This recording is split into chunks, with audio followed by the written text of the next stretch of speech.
Hello, everyone, and welcome back to X-Ranger. Before we begin, I thought it would be interesting if each of you could leave a comment indicating which part of the world you're joining us from. Also, don't forget to like and subscribe if you're enjoying the episodes. Now let's get comfortable, relax, and start our program. The hair on the back of my neck stood up as another bone-chilling howl echoed through the forest. It was unlike anything I'd ever heard in my 15 years as a park ranger. This was no wolf, coyote, or any other animal I knew. The sound sent shivers down my spine and made my stomach churn with a primal fear I couldn't explain. I clicked on my flashlight and scanned the darkness beyond the porch of my remote ranger station. The beam cut through the misty air, illuminating nothing but gnarled tree trunks and dense underbrush. Another howl pierced the night, closer this time. My hand instinctively went to the holster on my hip, fingertips brushing against the cool metal of my sidearm. "Get a grip, Mike," I muttered to myself, trying to slow my racing heart. I'd dealt with plenty of dangerous wildlife before, bears, mountain lions, even the occasional moose. But something about this felt different, wrong. I radioed back to headquarters, keeping my voice steady. "This is Ranger Sullivan at Outpost 17. I'm hearing some strange animal calls out here. Probably nothing, but I'm going to check it out." The radio crackled. "Copy that to Sullivan. Be careful out there. Check in every 30 minutes. "Will do." Sullivan out. I grabbed my pack, checked my gear, and stepped off the porch into the cool night air. The forest loomed before me, a wall of impenetrable darkness. I took a deep breath, steeling myself, and plunged into the trees. The beam of my flashlight danced across the forest floor as I moved carefully through the underbrush. My boots crunched on fallen leaves and twigs, the sound seeming impossibly loud in the oppressive silence. No crickets chirped, no owls hooted. It was as if the entire forest was holding its breath. I'd gone about a quarter mile when I saw them, tracks in the soft earth beside a small stream. I crouched down, shining my light on the impressions. My breath caught in my throat. These were no ordinary animal tracks. The prints were enormous, easily twice the size of my own boot. They were vaguely canine in shape, but the stride length was all wrong. Whatever made these had been walking on 2 legs, not 4. I felt a bead of cold sweat trickle down my back as I studied the tracks. They led deeper into the forest, towards the most remote and unexplored areas of the park. I keyed my radio. "HQ, this is Sullivan. I've found some unusual tracks out here. Large, bipedal, requesting backup to my location." Static was my only answer.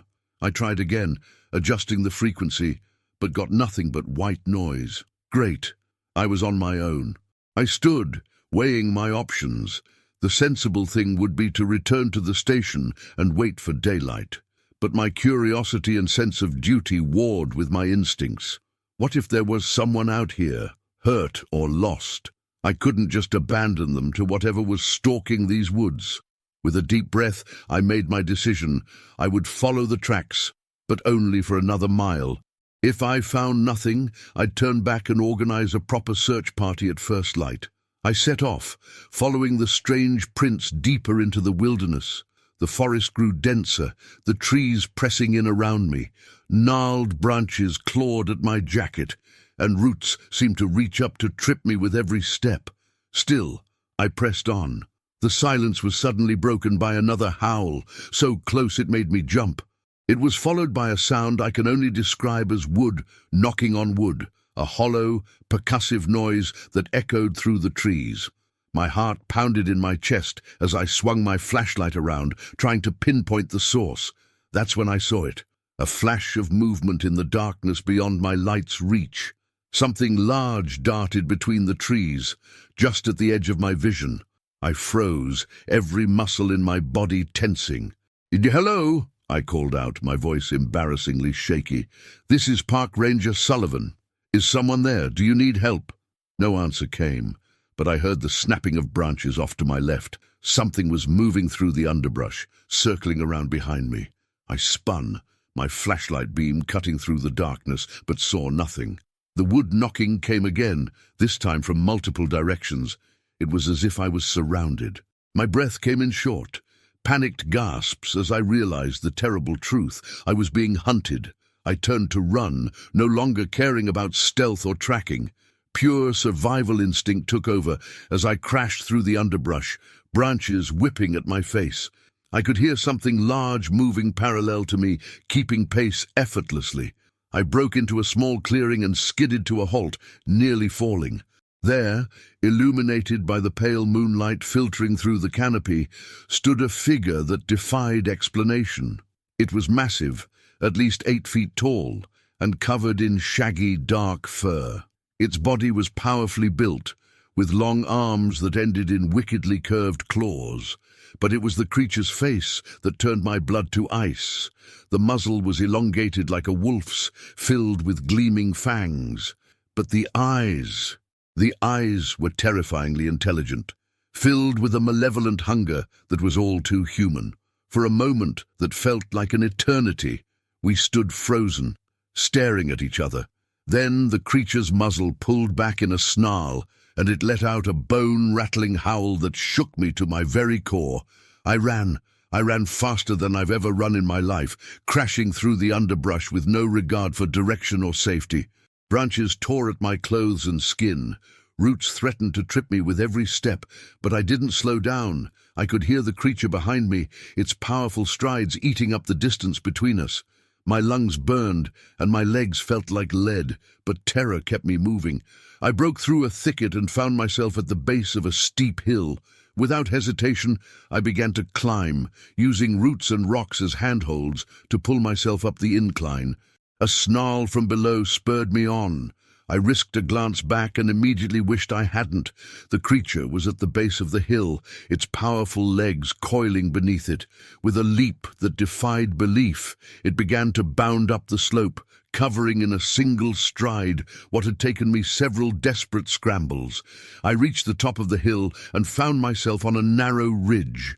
To my left, the hillside dropped away into darkness. To my right, a sheer cliff face rose up, offering no escape. I was trapped. The creature appeared at the top of the hill, its massive form silhouetted against the night sky.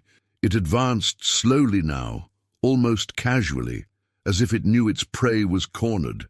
I backed away until I felt the edge of the cliff behind me, loose pebbles skittering down into the abyss.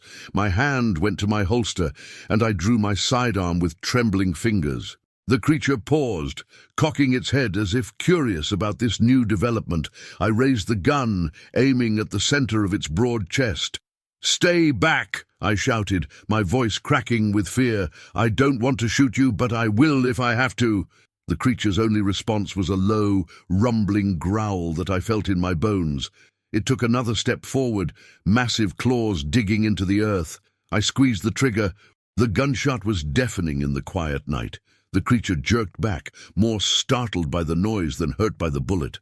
Then its eyes narrowed, and a rage unlike anything I've ever seen filled its face. With a roar that shook the very ground, it charged. I fired again and again, the muzzle flashes briefly illuminating the nightmare rushing towards me. I felt claws tear into my jacket, felt hot breath on my face, and then I was falling. In blind panic, I had stepped back from the creature's charge and gone over the edge of the cliff. The world spun around me as I plummeted through space. My stomach lurched, and I had just enough time to think, "This is it," before I slammed into something that knocked the wind out of me. I had landed on a ledge about 15 feet below the ridge. Pain lanced through my body, but nothing felt broken. I lay there gasping, ears ringing from the gunshots and fall. Above me, I could hear the creature's frustrated howls.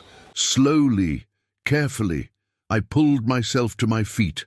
The ledge was narrow, barely wide enough for me to stand, but it seemed to lead around the face of the cliff. With no other choice, I began to edge my way along, using the rock wall for support. I don't know how long I clung to that cliff face, inching my way through the darkness.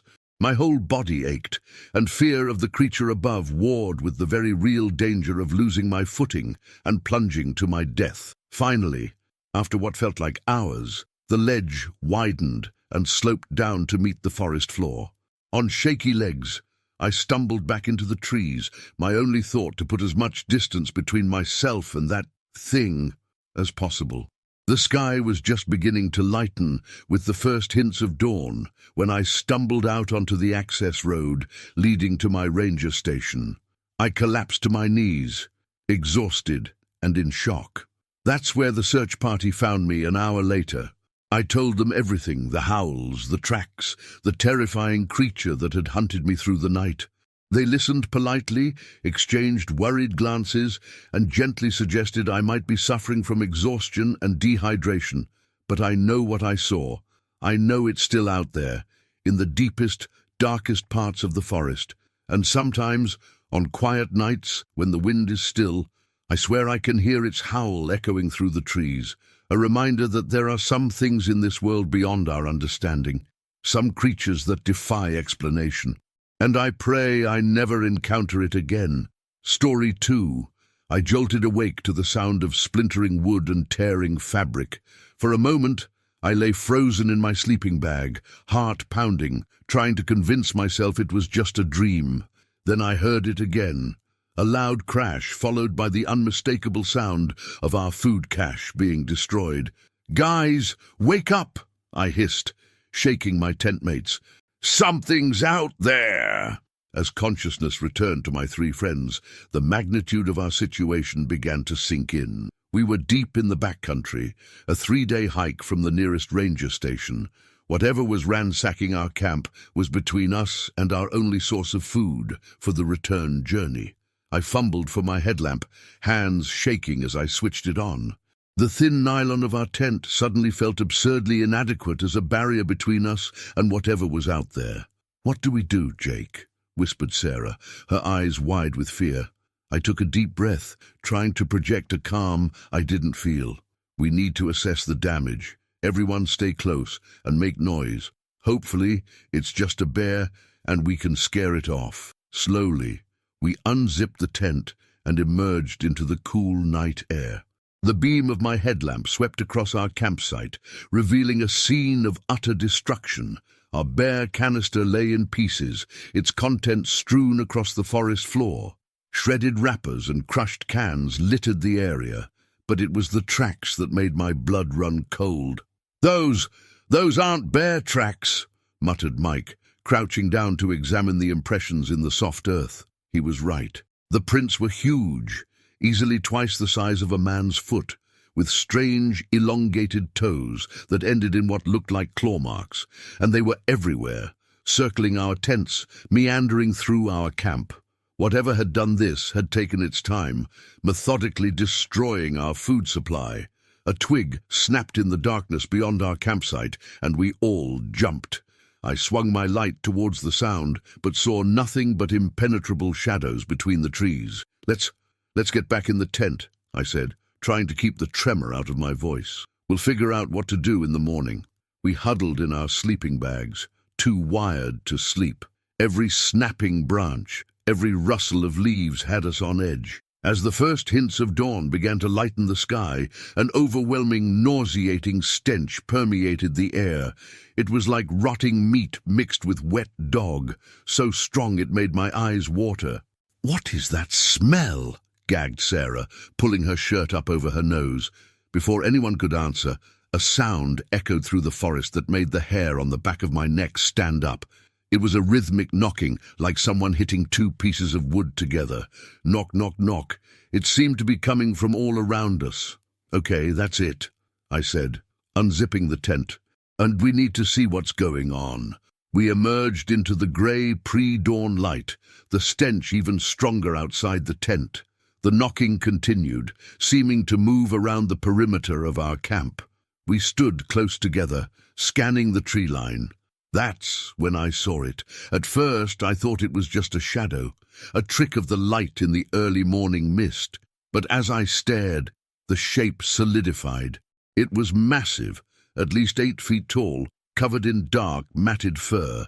It stood upright on 2 legs at the edge of the clearing, partially hidden behind a large pine tree, and it was watching us. I nudged Mike, nodding in the direction of the creature.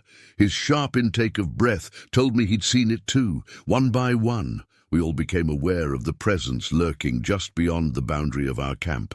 For what felt like an eternity, we stood, frozen, staring at the creature as it stared back at us. I could feel the weight of its gaze, an intelligence behind those eyes that was unsettlingly human. My mind raced, trying to rationalize what I was seeing. A bear standing on its hind legs, some kind of elaborate hoax. But deep down, I knew this was something else entirely. The creature shifted slightly, and a shaft of early morning sunlight illuminated its face. The snout was too elongated to be human, but the eyes were eerily familiar. They held an expression of curiosity, and something else I couldn't quite place. Hunger, anger, whatever it was, it made my skin crawl. "We need to leave," I whispered, not taking my eyes off the creature. "Now, grab only what you absolutely need. We're getting out of here." As if sensing our intent, the creature let out a low, rumbling growl that seemed to vibrate the very air around us. It took a step forward, emerging fully from behind the tree. In that moment, any doubts I had about what we were dealing with vanished. This was no bear, no known animal. The proportions were all wrong. Massively muscled arms that hung below its knees, powerful legs that ended in those strange, elongated feet we'd seen in the tracks, and the face, a bizarre amalgamation of human and animal features that my brain struggled to process. "Run!" I yelled, my paralysis finally breaking. We scattered, grabbing what we could as we fled. I snatched up my backpack, already packed with my most important gear. Out of the corner of my eye, I saw Mike pause to grab the remains of our food cache. "Leave it," I shouted. "It's not worth it." As we crashed through the underbrush, I heard a roar behind us that shook me to my very core. It was filled with rage and frustration, the sound of a predator whose prey was escaping. We ran blindly, uncaring of the direction as long as it was away from that thing. Branches whipped at our faces, roots threatened to trip us with every step, but terror kept us moving. I could hear heavy footsteps behind us, the snapping of branches as something large moved through the forest with terrifying speed. "The river!" gasped Sarah between breaths. "If we can make it to the river." She was right. We'd crossed a fast-moving river on our hike in about a mile from our campsite. If we could reach it, maybe we could lose our pursuer. I tried to get my bearings as we ran, looking for familiar landmarks. It was Sarah who spotted it first, the break in the trees that signaled the river's approach. We put on a final burst of speed, the sound of rushing water growing louder with each step. We burst out of the tree line onto the rocky riverbank. The water churned before us, swollen with early summer snowmelt. It would be a dangerous crossing, but we had no choice. "There!" I pointed to a series of partially submerged boulders that created a treacherous path across the river. "Move fast, and don't look back." I ushered my friends ahead of me, watching as they leapt from rock to rock. The roar of the creature sounded again, closer this time. I risked a glance over my shoulder and immediately wished I hadn't. It was there at the edge of the forest, its massive form heaving with exertion. Our eyes met, and I saw something change in its expression. It was no longer just curious or hungry. There was a cold, calculating intelligence there that chilled me to my bones. With a final burst of speed, I followed my friends across the river. The current tugged at my legs, threatening to sweep me away with each precarious step. I could hear splashing behind me. The creature was attempting to follow. I reached the far bank, stumbling onto solid ground. Mike and Sarah each grabbed an arm, hauling me up the embankment. We paused, chests heaving, to look back across the river. The creature stood in the middle of the rushing water, the current swirling around its massive legs. For a moment, I thought it would continue its pursuit. But then, with a final bone-chilling howl that rose above the roar of the river, it turned and lumbered back to the far shore. We didn't wait to see what it would do next. We continued our flight, pushing deeper into unfamiliar territory, driven by the primal need to put as much distance between ourselves and that thing as possible. It was mid-afternoon when we finally stopped, collapsing in a small clearing. We were exhausted, hungry, and completely lost. But we were alive. As we caught our breath and tried to get our bearings, the full weight of what we'd experienced began to sink in. We'd encountered something that shouldn't exist, something that defied explanation. What? What was that thing? Sarah finally asked, giving voice to the question we'd all been avoiding. I shook my head, at a loss for words. I don't know. Bigfoot. Sasquatch. Some kind of undiscovered species? Whatever it was intelligent. It destroyed our food on purpose, watched us, hunted us. A heavy silence fell over our group as we contemplated the implications. The wilderness around us, once a place of adventure and beauty, now felt alien and threatening. We need to report this, Mike said firmly. People need to know what's out here. I nodded slowly, but a part of me wondered, would anyone believe us? And if they did, what would it mean for this untamed wilderness and the creatures that called it home? As we began the long journey back to civilization, I couldn't shake the feeling that we were still being watched. Every shadow in the forest seemed to hide a lurking threat, every snapping twig a potential pursuer. We had entered the wilderness as excited adventurers, confident in our skills and our place at the top of the food chain. We were leaving as humbled survivors, with the chilling knowledge that there are things in this world beyond our understanding. And somewhere out there, in the deepest, darkest parts of the forest, that creature was still waiting, watching. I just prayed our paths would never cross again. Story 3. The wind howled like a ravenous beast, driving razor-sharp ice crystals into my face. I stumbled forward, each step a battle against the knee-deep snow and my own exhaustion. How long had I been wandering in this whiteout? Hours, days. Time had lost all meaning in the relentless storm. I never should have attempted this solo hike so late in the season. The weather report had promised clear skies, but here in the remote Cascade Range, conditions could change in the blink of an eye. Now, hopelessly lost and verging on hypothermia, I knew I was in real danger. Just as I was about to collapse, ready to surrender to the cold embrace of the blizzard, I saw it, a dark shape looming out of the swirling white. I blinked, certain it was a hallucination born of desperation. But no. As I drew closer, the shape solidified into the unmistakable silhouette of a cabin. With renewed energy, I pushed through the deepening snow towards my salvation. The cabin was old, its log walls weathered by countless seasons. A thin trail of smoke rose from the stone chimney, quickly torn away by the howling wind. My heart leapt. Someone was inside. I climbed the rickety steps to the porch, my numb fingers fumbling with the door handle. "Hello?" I called out, my voice hoarse and barely audible above the storm. "Is anyone there? I need help." No answer came. I tried the handle, and to my surprise, the door swung open with a protesting creak.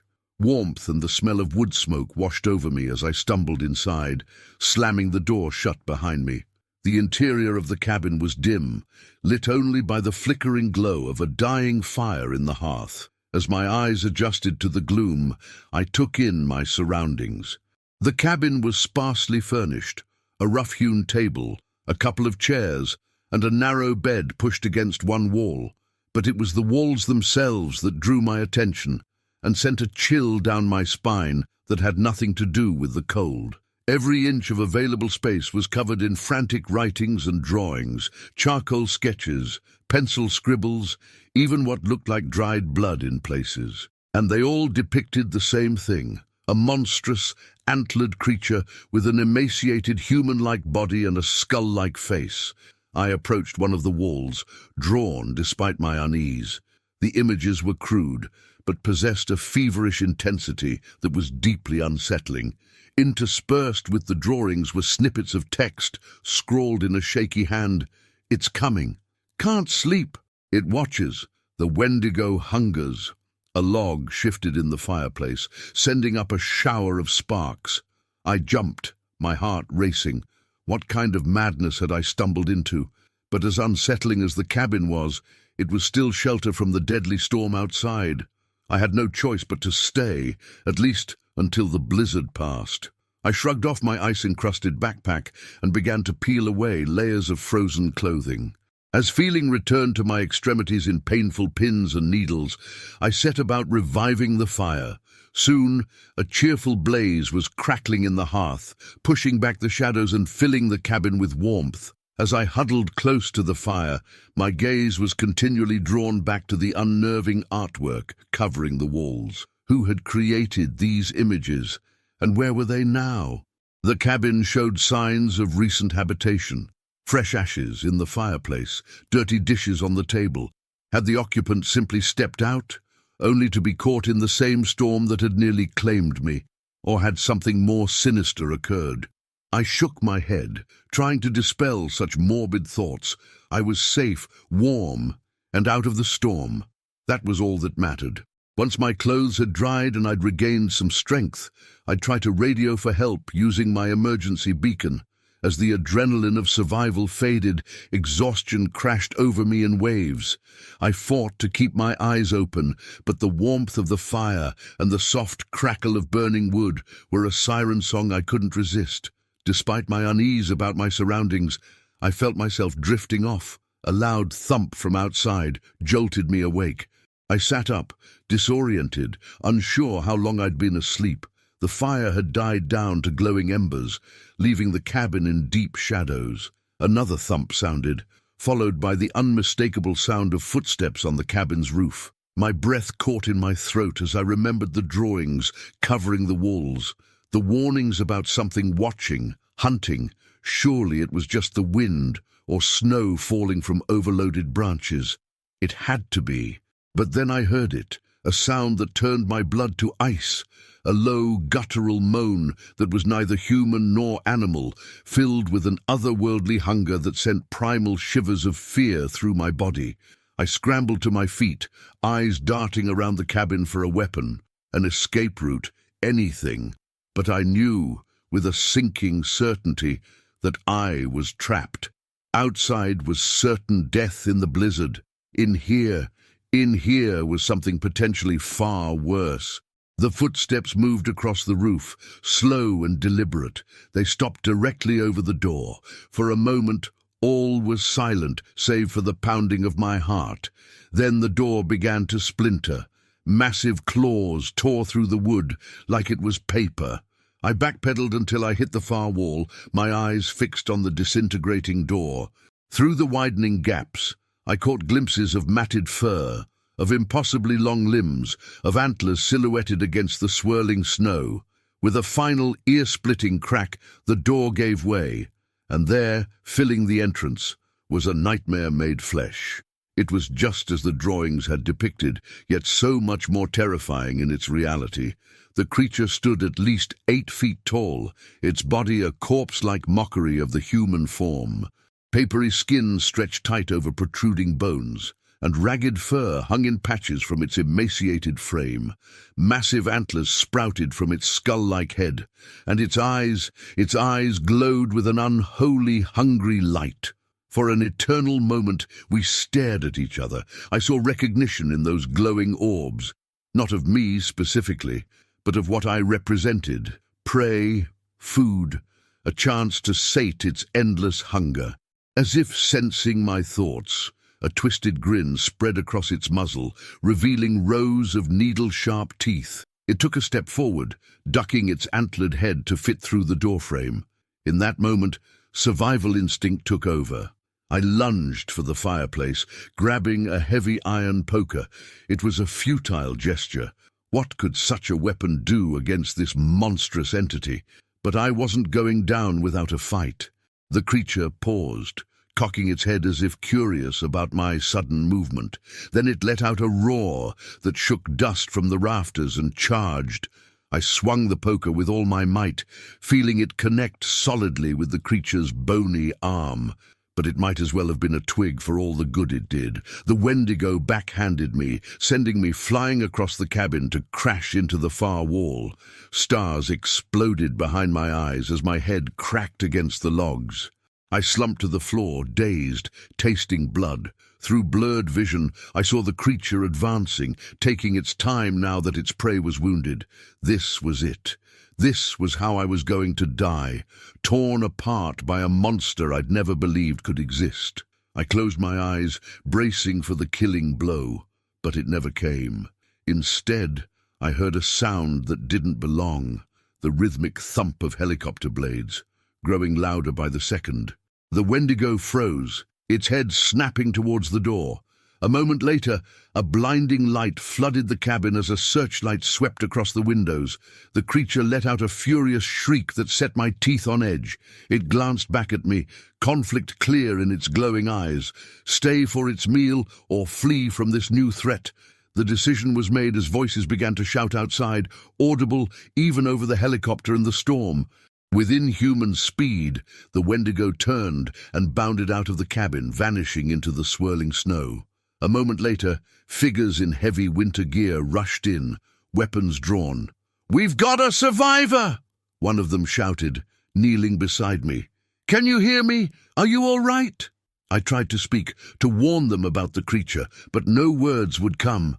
The adrenaline that had kept me going suddenly vanished, and darkness closed in around the edges of my vision. The last thing I saw before unconsciousness took me was the rescue team's confused faces as they took in the frantic drawings covering the walls.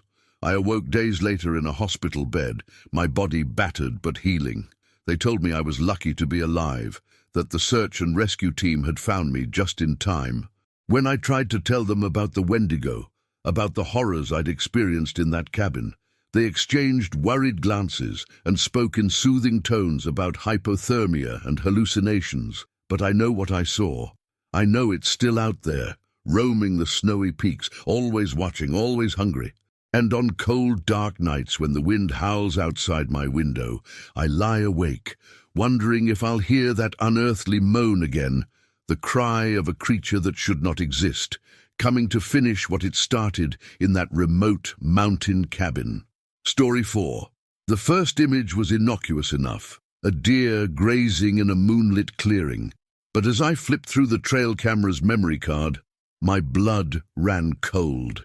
With each successive photo, a nightmare unfolded before my eyes. My name's Alex, and I'm a wildlife biologist studying predator populations in the Pacific Northwest. Trail cameras are an essential tool in my work, allowing me to monitor animal movements without disturbing their natural behaviors. I've seen plenty of unusual things caught on these cameras over the years, but nothing could have prepared me for what I discovered that day.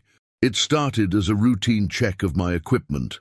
I'd set up a network of cameras throughout a remote section of national forest, an area known for its diverse wildlife and rugged terrain. As I hiked from camera to camera, downloading the footage onto my laptop, everything seemed normal. Bears, cougars, elk, the usual cast of characters you'd expect in this ecosystem. But when I reached the final camera, things took a turn for the bizarre. The first few images were standard fare, some deer, a couple of coyotes. Then, starting around midnight 3 nights ago, something else appeared. At first, it was just a shadow at the edge of the frame, barely distinguishable from the surrounding darkness. But in each subsequent image, taken at 10-minute intervals, it drew closer. The shape became more defined, more wrong. My hands shook as I flipped through the images. What I was seeing defied explanation. The creature, and I use that term loosely, was vaguely canine in form, but grotesquely oversized. It moved on 2 legs instead of 4, its proportions all wrong for any known animal. But it was the eyes that truly terrified me. They glowed an unnatural yellow in the camera's infrared flash, filled with an intelligence that was unsettlingly human. With each photo, those eyes drew closer, larger, more intense. The final image nearly made me drop my laptop. The creature's face filled the entire frame, jaws open to reveal rows of dagger-like teeth. Those eyes stared directly into the camera lens, seeming to look right through the screen at me. I slammed the laptop shut, my heart pounding. What the hell had I captured on film? My mind raced through possibilities. A hoax, a misidentified bear, some kind of deformed wolf. But deep down, I knew this was something else entirely, something that shouldn't exist. As the initial shock wore off, my scientific curiosity began to override my fear. This could be the discovery of a lifetime, an undocumented species, a creature straight out of legend. I had to investigate further. I checked the timestamp on the last image. It was taken just over 48 hours ago. If the creature was still in the area, I might be able to find physical evidence, tracks, scat, hair samples, anything to corroborate what I'd seen in those photos. With shaking hands, I packed up my gear and began to search the area around the camera. The forest suddenly felt different, darker, more oppressive. Every snapping twig made me jump. Every shadow seemed to hide watching eyes.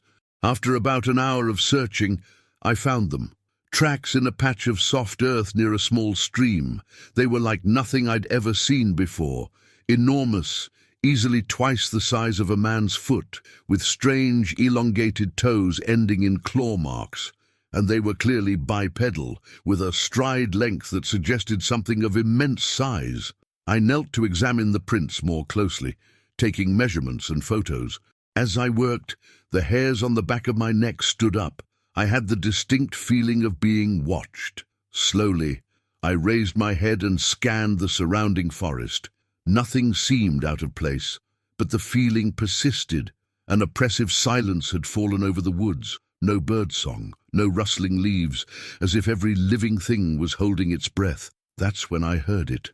A low, rumbling growl that seemed to come from everywhere and nowhere at once. I froze, my heart pounding so hard I was sure it would burst from my chest. Seconds stretched into an eternity as I remained motionless, ears straining for any sound of movement. The growl came again, closer this time, and with it, the unmistakable sound of branches snapping under a heavy weight. Every instinct screamed at me to run, but I knew that would be suicide. Whatever this thing was, it was big, and it was fast. My only hope was to make it back to my jeep, parked about a half-mile away on a nearby logging road. Moving as quietly as I could, I began to edge away from the tracks. Each step felt like an eternity, the leaf litter underfoot impossibly loud in the unnatural silence. I had made it about 50 yards when I heard it, a loud sniff, followed by another growl. It had caught my scent. Throwing caution to the wind, I ran. I crashed through the underbrush, uncaring of the branches that whipped at my face and tore at my clothes. Behind me, I could hear the creature giving chase, its powerful strides eating up the distance between us. My lungs burned, and my legs felt like lead, but terror kept me moving. I burst out of the tree line onto the logging road, my jeep blessedly in sight. Fumbling with my keys, I managed to unlock the door and throw myself inside, slamming and locking it behind me. As I jammed the key into the ignition, a massive form exploded from the forest. For the first time, I saw the creature in full, illuminated by the fading evening light. It was even more terrifying than the camera images had suggested. It stood at least 8 feet tall, its body a nightmarish fusion of wolf and man. Matted fur covered its muscular frame, and its hands ended in wickedly curved claws. But it was the face that would haunt my nightmares for years to come. A elongated muzzle filled with gleaming fangs, topped by those eerily intelligent eyes. Our gazes locked, and I saw something there that chilled me to my core. Not just hunger or predatory instinct, but a cold, calculating intelligence. This wasn't just an animal.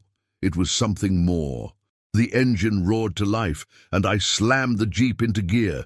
The tires spun in the loose gravel as I accelerated, the creature's roar of frustration following me as I sped down the logging road. I didn't slow down until I hit the main highway, my hands shaking so badly I could barely keep the wheel straight. As the miles between me and that thing grew, the reality of what I'd experienced began to sink in. I had encountered something that defied explanation, a creature that shouldn't exist outside of folklore and campfire stories, and I had the evidence to prove it. The rational, scientific part of my mind warred with what I'd seen with my own eyes. I knew I should report this, share my findings with colleagues and the proper authorities. This could be the zoological discovery of the century. But as I drove through the gathering darkness, doubts began to creep in. Who would believe me? Even with the photos and the track castings, it sounded insane. Best case scenario, I'd be laughed out of academia. Worst case, I'd be branded a hoaxer, my career and reputation ruined. And a small, primal part of me whispered that some things were better left undiscovered. That creature, whatever it was, had been hidden from the world for a reason. What would exposing its existence mean, not just for science, but for the delicate balance of the ecosystem I'd devoted my life to studying?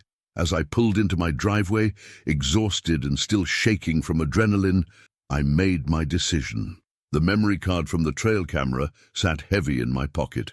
With trembling hands, I retrieved it, staring at the small piece of plastic that contained such world-changing images.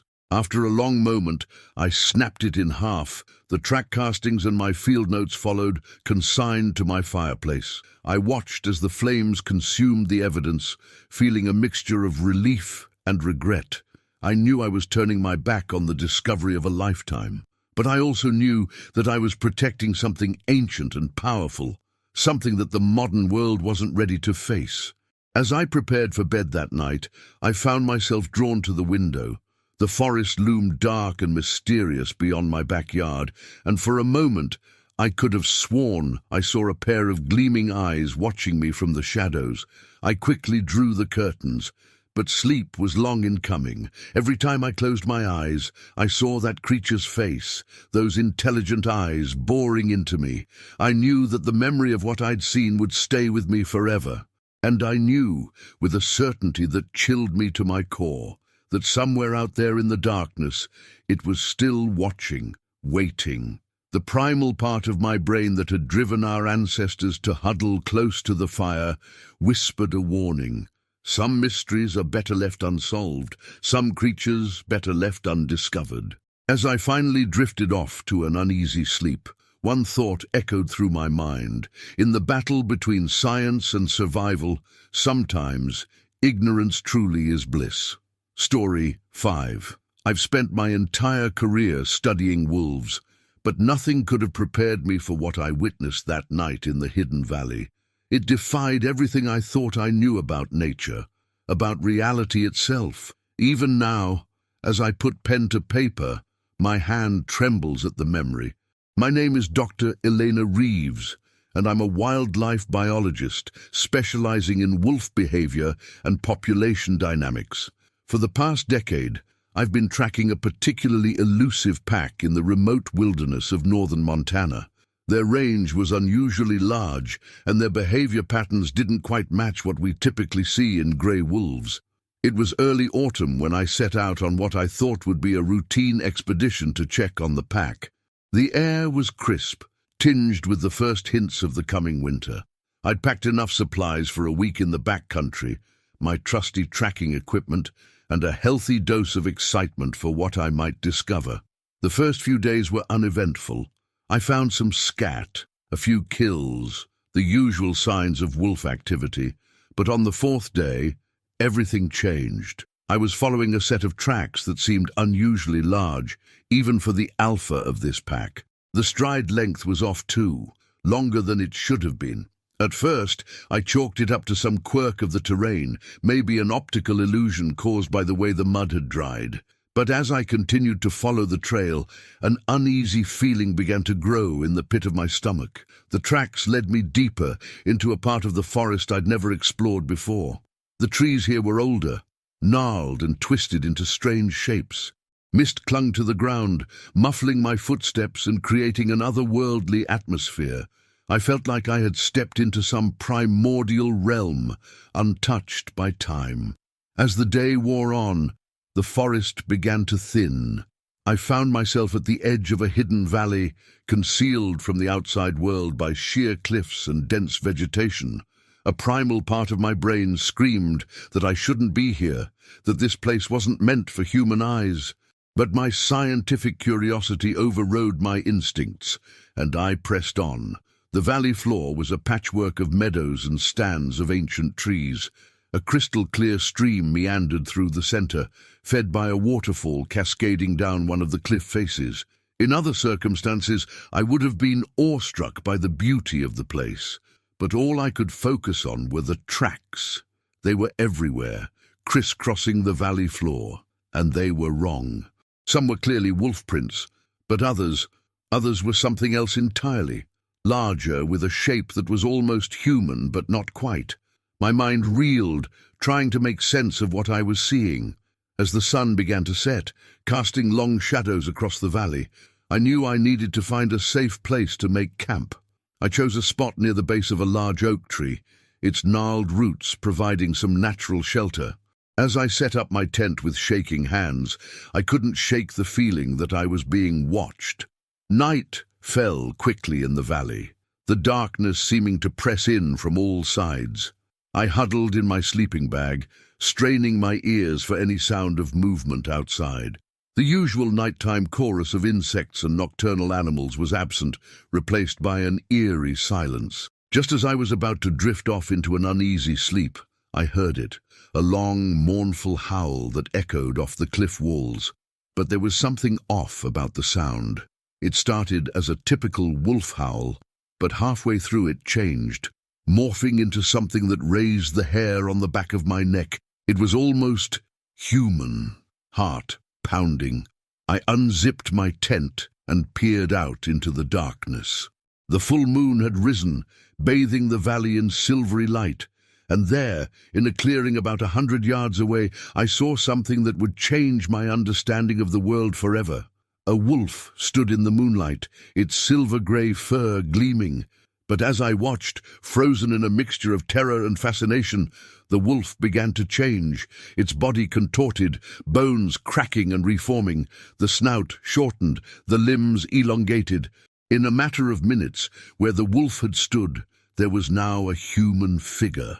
I blinked hard, certain I must be hallucinating, but when I opened my eyes, the figure was still there. It was a man, tall and muscular, with long hair the same silver-grey as the wolf's fur. He stretched, as if adjusting to his new form, then turned and looked directly at me. Our eyes met across the clearing, and I saw recognition there. Not of me specifically, but of what I was, an outsider, a witness to something I was never meant to see. A slow smile spread across his face, revealing teeth that were just a bit too sharp to be fully human. I don't know how long we stared at each other. It could have been seconds or hours.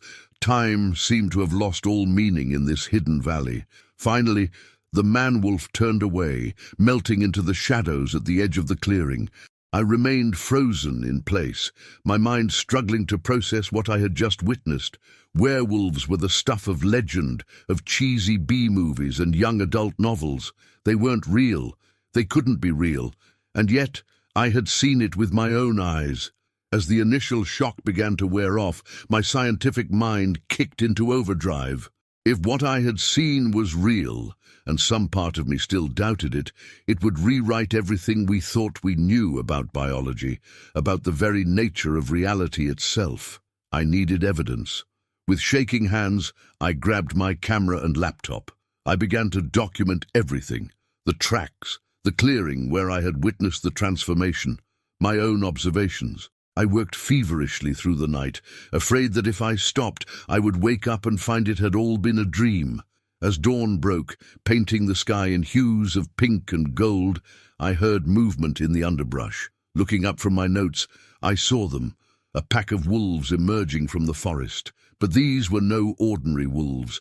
They moved with an uncanny grace, their eyes holding an intelligence that was far too human. They formed a semicircle around my campsite, watching me with an unsettling intensity. I held my breath, certain that at any moment they would attack, but they made no aggressive moves. They simply watched, and then, as the first rays of sunlight touched the valley floor, I witnessed the transformation again, this time in reverse. One by one, the wolves began to change. Bones shifted, fur receded, until a group of men and women stood before me. They were an odd mix, some young, some old, all with that same silvery hair. They wore simple clothing made of leather and fur, adorned with symbols I didn't recognize, and at their head stood the man I had seen the night before. He approached me slowly, hands held out in a gesture of peace. When he spoke, his voice was rough, as if unused to human speech. "You should not be here, watcher of wolves," he said. "This place is not for your kind." I swallowed hard, finding my voice. What are you?" He smiled, a sad, ancient expression. "We are what we have always been, the first wolves, the ones who walk between two worlds. We are the guardians of this land, of the old ways." My mind reeled. But how is this possible? The scientific implications alone. He held up a hand, cutting me off. "Science has no place here, Elena Reeves. This valley exists outside of your world, outside of time itself. We have watched humanity's progress, its wars, its discoveries. We have remained hidden, protecting the balance." "But why show yourselves to me now?" I asked. The man-wolf's expression grew serious. "Because a choice must be made. The world is changing, the wild places shrinking. We cannot remain hidden forever. You must decide, will you reveal our existence to your world, with all the chaos that would bring, or will you keep our secret and let us continue our vigil in peace?" I looked around at the pack, at this hidden valley untouched by time. The scientist in me screamed to document everything, to share this world-changing discovery. But another part of me, a deeper, more primal part, understood the importance of secrets, of maintaining the balance between the human world and the wild. In that moment, I made my decision. I looked the man-wolf in the eye and nodded slowly. "Your secret is safe with me." Relief washed over his face. He placed a hand on my shoulder, and I felt a jolt of energy course through me. "Thank you, watcher of wolves. You have chosen wisely. But know this, you can never return to this place. The valley will be hidden from you, as it is from all outsiders." As he spoke, mist began to swirl around us, thickening until I could barely see my hand in front of my face. I felt disoriented, my head spinning. When the mist finally cleared, I found myself back in the familiar forest, miles from where I had entered the hidden valley. I've spent years trying to find that valley again, to no avail. Sometimes I wonder if it was all a dream, a hallucination brought on by too many days alone in the wilderness. But then I'll catch a glimpse of silvery fur in the underbrush, or hear a howl that's not quite wolf, not quite human, and I'll remember. There are secrets in this world, wonders and terrors that defy explanation. And sometimes the greatest act of scientific discovery is knowing when to keep those secrets safe. Story 6. The image on my trail camera should have been impossible, but there it was, a massive, hair-covered bipedal creature staring directly into the lens with eyes that were disturbingly intelligent. In that moment, I knew my life would never be the same. My name is Jack Harper, and I've spent the last decade of my life searching for evidence of Bigfoot. Most people think I'm crazy, a conspiracy theorist chasing shadows in the woods. But I've always known there was something out there, something that defied conventional explanation. I've combed through countless wilderness areas, set up hundreds of trail cameras, and interviewed dozens of alleged witnesses. But it wasn't until that fateful day in the remote mountains of the Pacific Northwest that I finally got the proof I'd been seeking. The trail camera had been set up in a particularly promising area, a secluded valley with numerous reports of strange sightings and unexplained sounds. When I hiked out to check it, my hands were shaking with anticipation, but nothing could have prepared me for what I found. The creature in the photo was everything the legends described and more. It stood at least 8 feet tall, its muscular frame covered in thick, reddish-brown fur. The face was a bizarre mix of ape-like features and something almost human, but it was the eyes that truly captivated me, deep, soulful, and filled with an intelligence that sent shivers down my spine. I must have stared at that image for hours, my mind reeling with the implications. This wasn't just a blurry shape in the distance or a potential hoax. This was clear, undeniable evidence of a species that science said couldn't exist. As the initial shock wore off, my researcher's instincts kicked in. I needed more evidence, more data. If I could find physical proof, hair samples, footprints, anything, I could finally vindicate my life's work and revolutionize our understanding of evolutionary biology. With renewed determination, I packed my gear and set off deeper into the wilderness. The terrain was rough, all steep inclines and dense underbrush, but I barely noticed the physical discomfort, my mind buzzing with possibilities. As I hiked, I began to notice strange markings on the trees, claw marks far too high up to be from any known animal, and bizarre symbols that looked almost like a primitive form of writing. The forest itself seemed to change the further I went, becoming older, more primeval. The trees grew larger and more gnarled, their branches twisting into unnatural shapes that seemed to watch my every move. Just as the sun was beginning to set, I stumbled upon something that made my heart race, a cave entrance, partially hidden behind a curtain of vines. And there, in the soft earth at the mouth of the cave, was a footprint larger than any I'd ever seen before. I approached slowly, hardly daring to breathe. The print was fresh, the edges still crisp. I took dozens of photos and made a plaster cast, my hands shaking with excitement. This was it, the physical evidence I'd been searching for my entire career. As I worked, I became aware of a low humming sound emanating from the cave. It was unlike anything I'd ever heard before, not quite animal, not quite human. It seemed to resonate in my very bones, drawing me towards the dark entrance. I knew I should wait, come back in the daylight with more equipment and maybe backup, but the pull was irresistible. I flicked on my headlamp and stepped into the cave. The tunnel sloped downward, the air growing cooler and damper as I descended. The walls were smooth, almost polished, and covered in more of those strange symbols I'd seen on the trees. As I ran my hand along them, I could have sworn I felt a faint vibration, as if the very rock was alive. I lost all track of time as I ventured deeper into the earth. The tunnel opened up into larger caverns, each one more awe-inspiring than the last. Massive stalactites hung from ceilings, so high my headlamp couldn't reach them.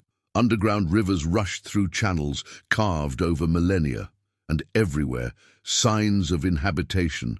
Crude tools fashioned from stone and bone, piles of animal bones, some from species I didn't recognize, and the art, intricate cave paintings that put Lascaux to shame, depicting scenes of hunts, rituals, and creatures that defied description. I was so engrossed in documenting everything that I almost didn't notice the sound of movement behind me. Almost. I spun around, my headlamp illuminating a scene straight out of a nightmare. There, not 20 feet away, stood the creature from my trail camera. In person, it was even more imposing, its massive frame blocking the tunnel I'd come through. For a moment that felt like an eternity. We stared at each other. I was frozen, equal parts terrified and awestruck. The creature's eyes bored into me, filled with an intelligence and emotion I never expected to see in a non-human species. Slowly, deliberately, it raised one massive hand. I flinched, certain I was about to be torn apart, but instead it pointed deeper into the cave system, then back at me. The meaning was clear. Follow. Every instinct screamed at me to run, to try to find a way past this monster and back to the safety of the surface. But the researcher in me, the part that had dedicated my life to this moment, knew I had to see this through. On shaky legs, I followed the creature deeper into the earth. We passed through caverns so vast I couldn't see the other side, crossed underground lakes on stone bridges that looked older than human civilization.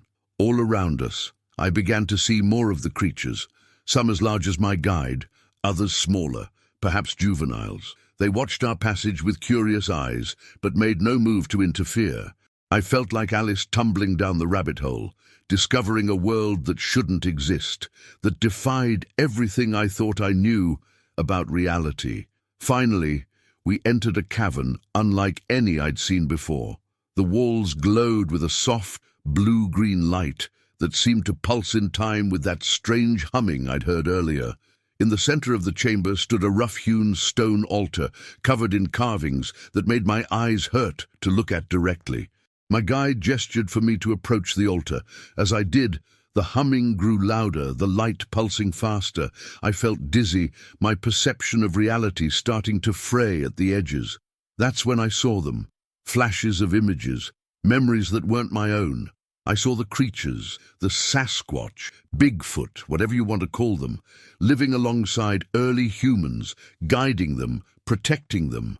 I saw them retreating into the wild places as humanity spread, becoming the stuff of legend and campfire stories. And I saw the future, a world where the last wild places were gone, where there was nowhere left for these magnificent creatures to hide. I understood then why they had remained hidden for so long, and why they were revealing themselves to me now. As the visions faded, I found myself on my knees before the altar, tears streaming down my face. My guide placed a massive hand on my shoulder, and for the first time, it spoke. The words were guttural, difficult for human vocal cords to produce, but I understood them nonetheless. "You have seen, Seeker. Now you must choose." I knew what the choice was without having to ask. I could reveal their existence to the world, bring forth all the evidence I'd collected. It would vindicate my life's work, make me famous beyond my wildest dreams. But it would also mark the beginning of the end for these creatures, this hidden world beneath our feet. Or I could keep their secret, return to the surface, and live with the knowledge that I was right all along, but never be able to prove it to anyone. In the end, it wasn't really a choice at all. I looked up at my guide, meeting those deep, knowing eyes, and nodded. "I'll keep your secret," I said, my voice hoarse. "I swear it." The creature nodded solemnly, then gestured back the way we had come. The meaning was clear. It was time for me to leave. The journey back to the surface passed in a blur. Before I knew it, I was standing at the mouth of the cave, blinking in the harsh sunlight. When I turned back, the entrance was gone, hidden once more behind a curtain of vines and rock. I've spent the years since that day trying to come to terms with what I experienced. Sometimes I wonder if it was all a hallucination, a vivid dream brought on by too many years of obsession.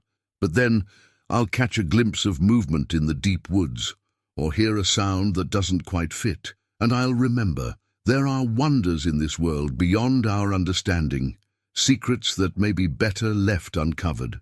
And sometimes, the greatest discovery a researcher can make is knowing when to stay silent. As I write these words, I know they may be my last on the subject. My life's work will remain unpublished, my evidence locked away. But I do so with the knowledge that I'm protecting something greater than myself, greater than any scientific accolade. To those who still search for Bigfoot, I say this: be careful what you wish for. Some truths come with a heavy burden, and some mysteries are meant to remain unsolved. Story 7. The first mutilated deer carcass we found was disturbing. The second was alarming. By the time we discovered the third, a chill had settled deep in my bones that had nothing to do with the mountain air. Something was very wrong in these woods, and we were about to find out just how wrong. My name is Sarah Jennings, and I've been a park ranger for Glacier National Park for the better part of a decade.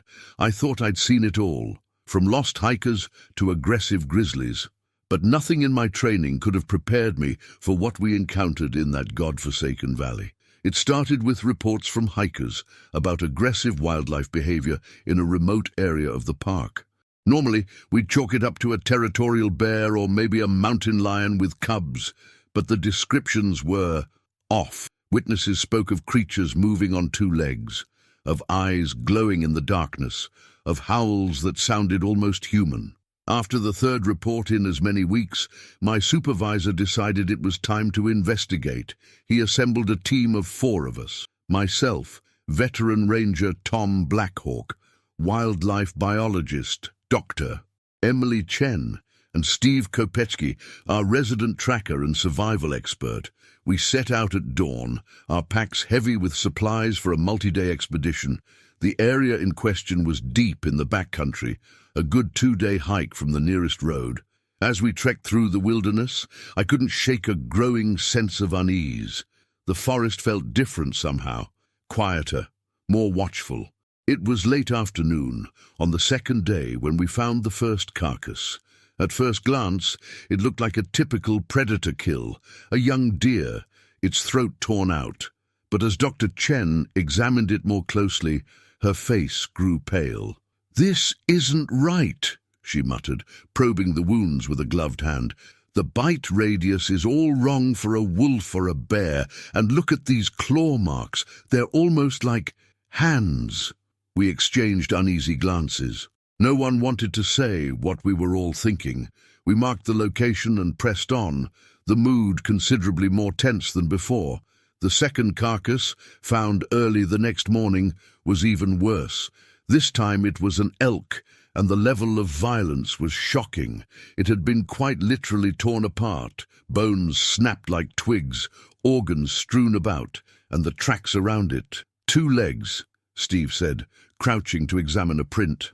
Whatever did this was walking on 2 legs, but the stride length, it'd have to be at least 7, maybe 8 feet tall. A heavy silence fell over our group.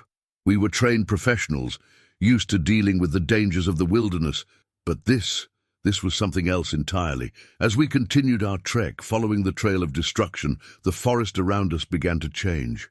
The trees grew larger, more gnarled, their branches twisting into shapes that seemed to watch our every move. The underbrush became denser, as if trying to bar our path, and most unsettling of all was the silence. There were no bird calls, no rustle of small animals in the undergrowth. It was as if every living thing had fled the area, leaving behind an oppressive, unnatural quiet. By late afternoon, we found ourselves at the entrance to a secluded valley. Steep cliffs rose on either side, the rock faces smooth and almost unnaturally even. A thin mist clung to the ground, swirling around our ankles as we stepped into the valley proper. That's when we found the third carcass, or rather what was left of it. The animal, we think it was a moose, but it was hard to tell, had been utterly destroyed. Bones were scattered across a wide area, many of them splintered or crushed to powder. The few scraps of flesh that remained showed signs of having been gnawed on.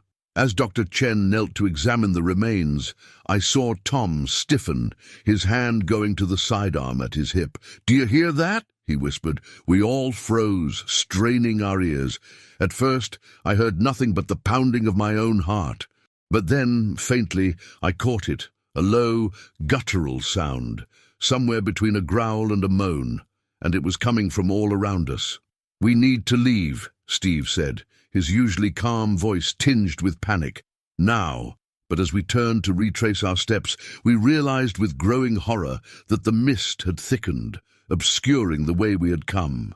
We were surrounded by white, the cliff walls barely visible as dark shapes in the gloom. That's when we saw them, dark figures moving at the edge of our vision, always just out of clear sight.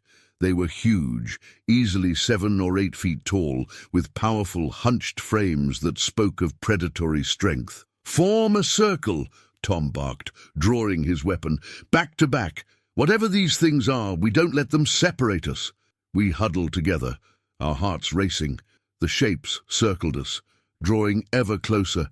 I could hear their breathing now, heavy and ragged, filled with a hungry anticipation that turned my blood to ice.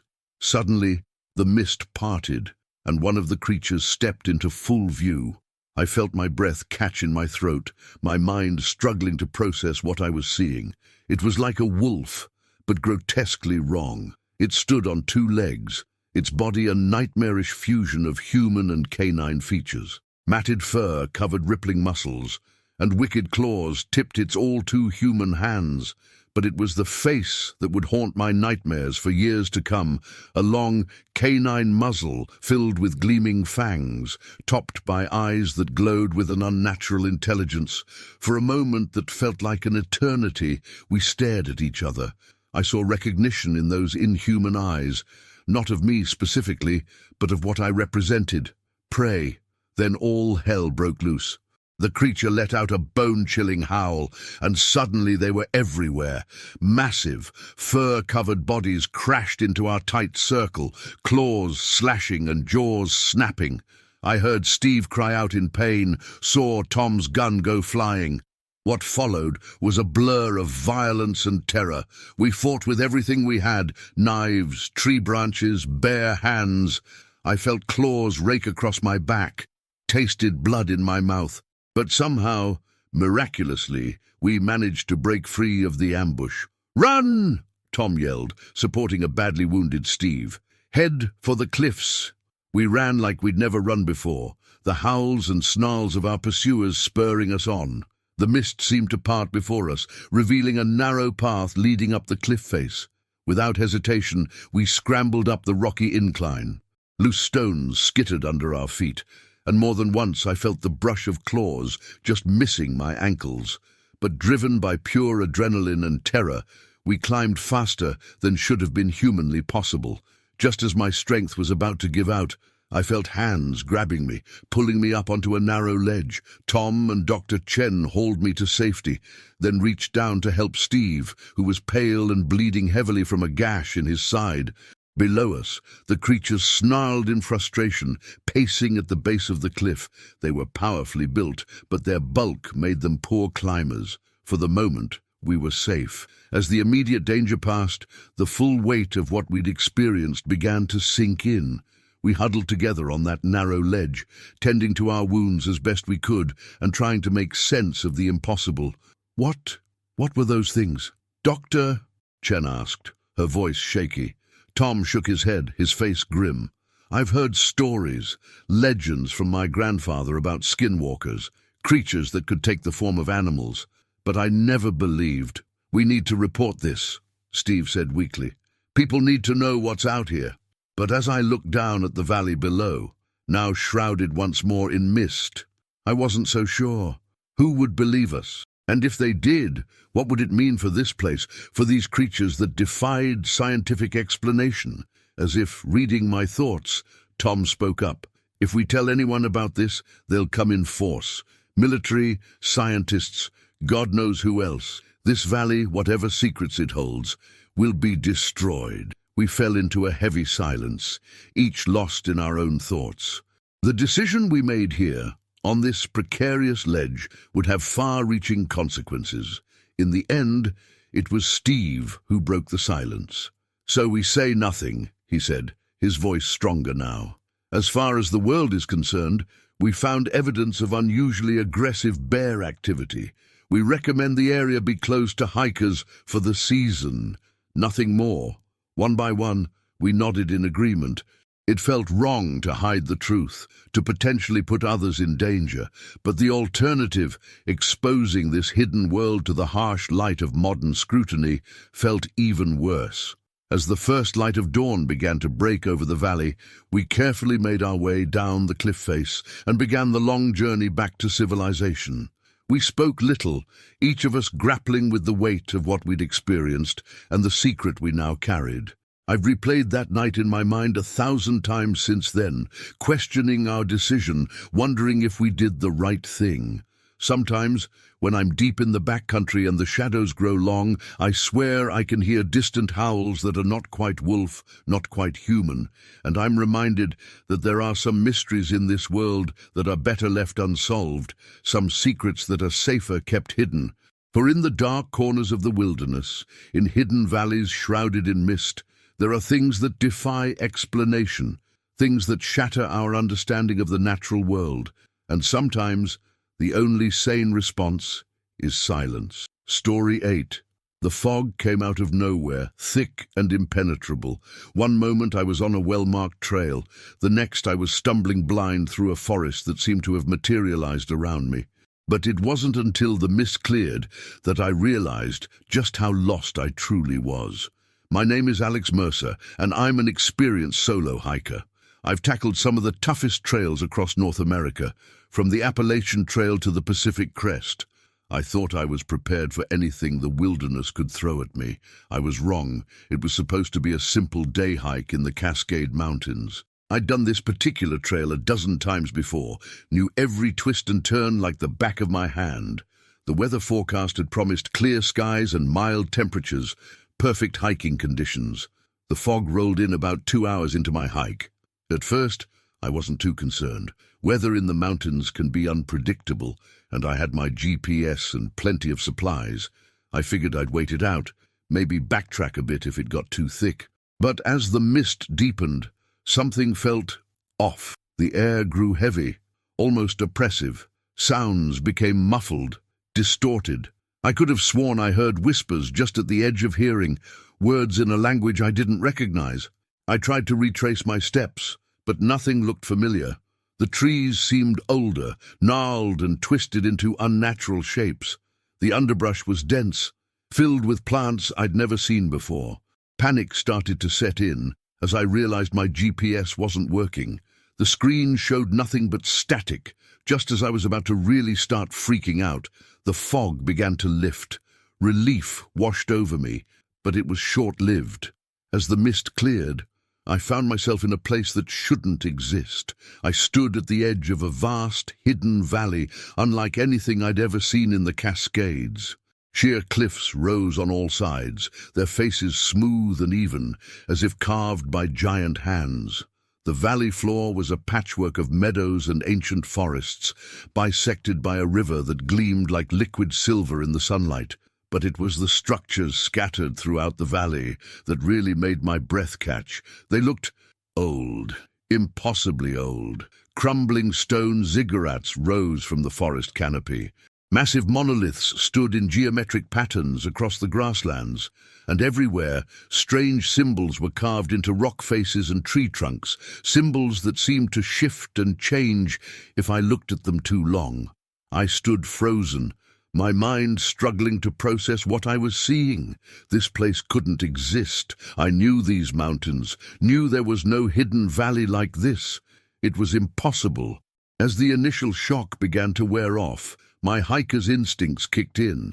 I needed to find a way out, to get back to familiar territory. I scanned the cliffs, looking for any sign of a path or trail leading out of the valley. That's when I saw them. At first, I thought they were people. Other hikers, maybe, or the inhabitants of this impossible place. But as they drew closer, moving with an unnaturally fluid grace, I realized how wrong I was. They were human-shaped, but that's where the resemblance ended. Their bodies were covered in thick, matted fur, ranging from deep black to silvery gray. Powerful muscles rippled beneath that fur as they loped across the meadow on all fours. But it was their faces that turned my blood to ice, a nightmarish blend of human and wolf features, with glowing eyes that held an intelligence that was terrifyingly aware. I should have run. Every instinct screamed at me to flee, to try to find a way out of this valley before those creatures reached me. But I was rooted to the spot, unable to tear my gaze away from the approaching pack. They surrounded me, rising up onto 2 legs as they drew near. Up close, they were even more imposing. The smallest was easily 7 feet tall, with the largest topping 8 or 9 feet. I found myself at eye level with powerfully muscled chests, having to crane my neck to meet their gaze. For a long moment, we simply stared at each other. I waited for them to attack, to tear me apart like I'd seen wolves do to deer on nature documentaries, but they made no aggressive moves. Instead, they seemed curious. One of them, a massive black-furred creature I took to be the alpha, stepped forward. It cocked its head to one side, studying me intently. Then, to my utter shock, it spoke. The words were guttural, clearly difficult for its canine muzzle to form, but they were unmistakably English. "You not belong here. How come?" I opened my mouth, but no sound came out. My mind reeled, unable to process the fact that this creature, this impossibility, was speaking to me. The alpha's eyes narrowed, a low growl rumbling in its chest. "Speak, man thing. How come to Hidden Valley?" I swallowed hard, finding my voice. I got lost. There was fog. I don't know how I got here. Where Where is here? A ripple of what I can only describe as laughter passed through the pack. The alpha's muzzle twisted into something resembling a smile, though the sight of those sharp teeth did nothing to put me at ease. Here is nowhere, it said. Here is everywhere. Valley outside time, outside world you know. As it spoke, I began to notice changes in the creatures surrounding me.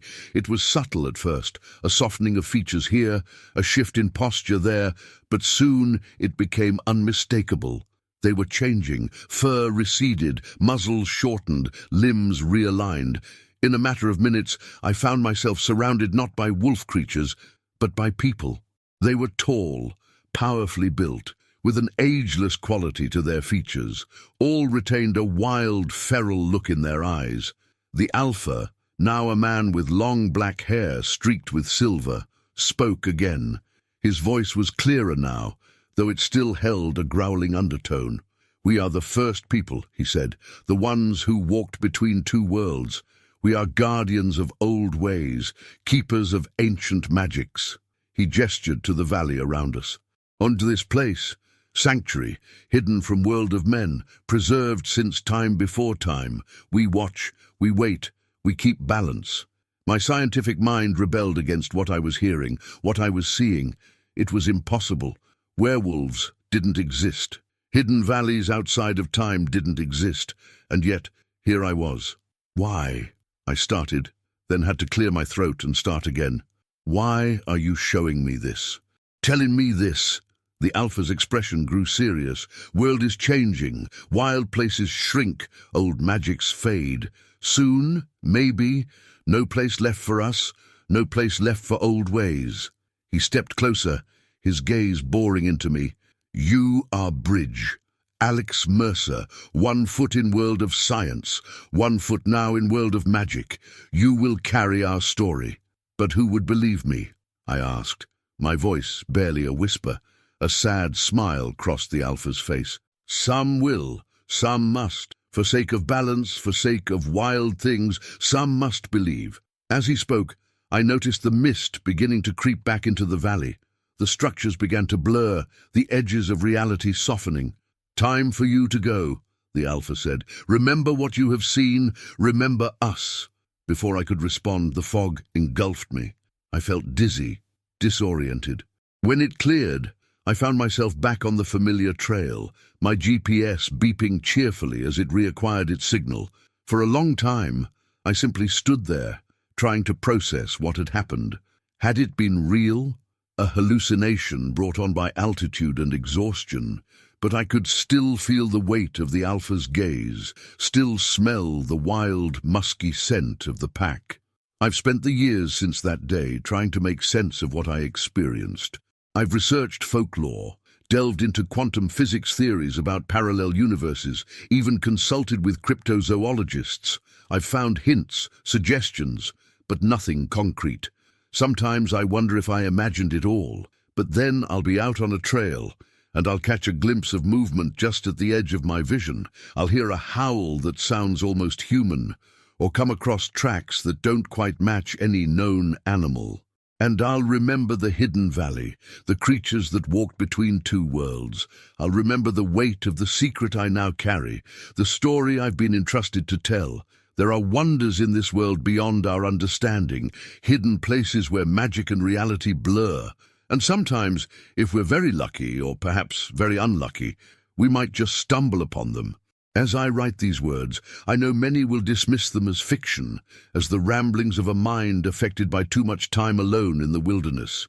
But for those with eyes to see and ears to hear, those who still feel the call of the wild places, perhaps you'll recognize the truth hidden within, for in the mist-shrouded valleys, in the depths of forests untouched by time, the old magics still linger, and the guardians still watch and wait and remember. Story 9. The howl that echoed through the forest that night wasn't from any wolf I'd ever heard. It was deeper, more guttural, and it sent a chill down my spine that had nothing to do with the crisp autumn air. I'd been a park ranger at Blackwood National Forest for over a decade, and I thought I knew every sound these woods could make. But this This was something new, something wrong. I gripped my flashlight tighter, its beam cutting through the darkness as I made my way along the narrow trail. The moon hung low and full in the sky, casting long shadows that seemed to reach for me with gnarled fingers. Probably just a coyote with a sore throat, I muttered to myself, trying to shake off the unease that had settled over me like a heavy blanket. But even as the words left my mouth, I knew I was lying to myself. Another howl pierced the night, closer this time. I froze, my breath catching in my throat. It was coming from the direction of Old Hickory Clearing, about a quarter-mile ahead. I should have called for backup, should have radioed in and waited for reinforcements, but curiosity and a misplaced sense of duty pushed me forward. After all, it was my job to investigate disturbances in the park, wasn't it?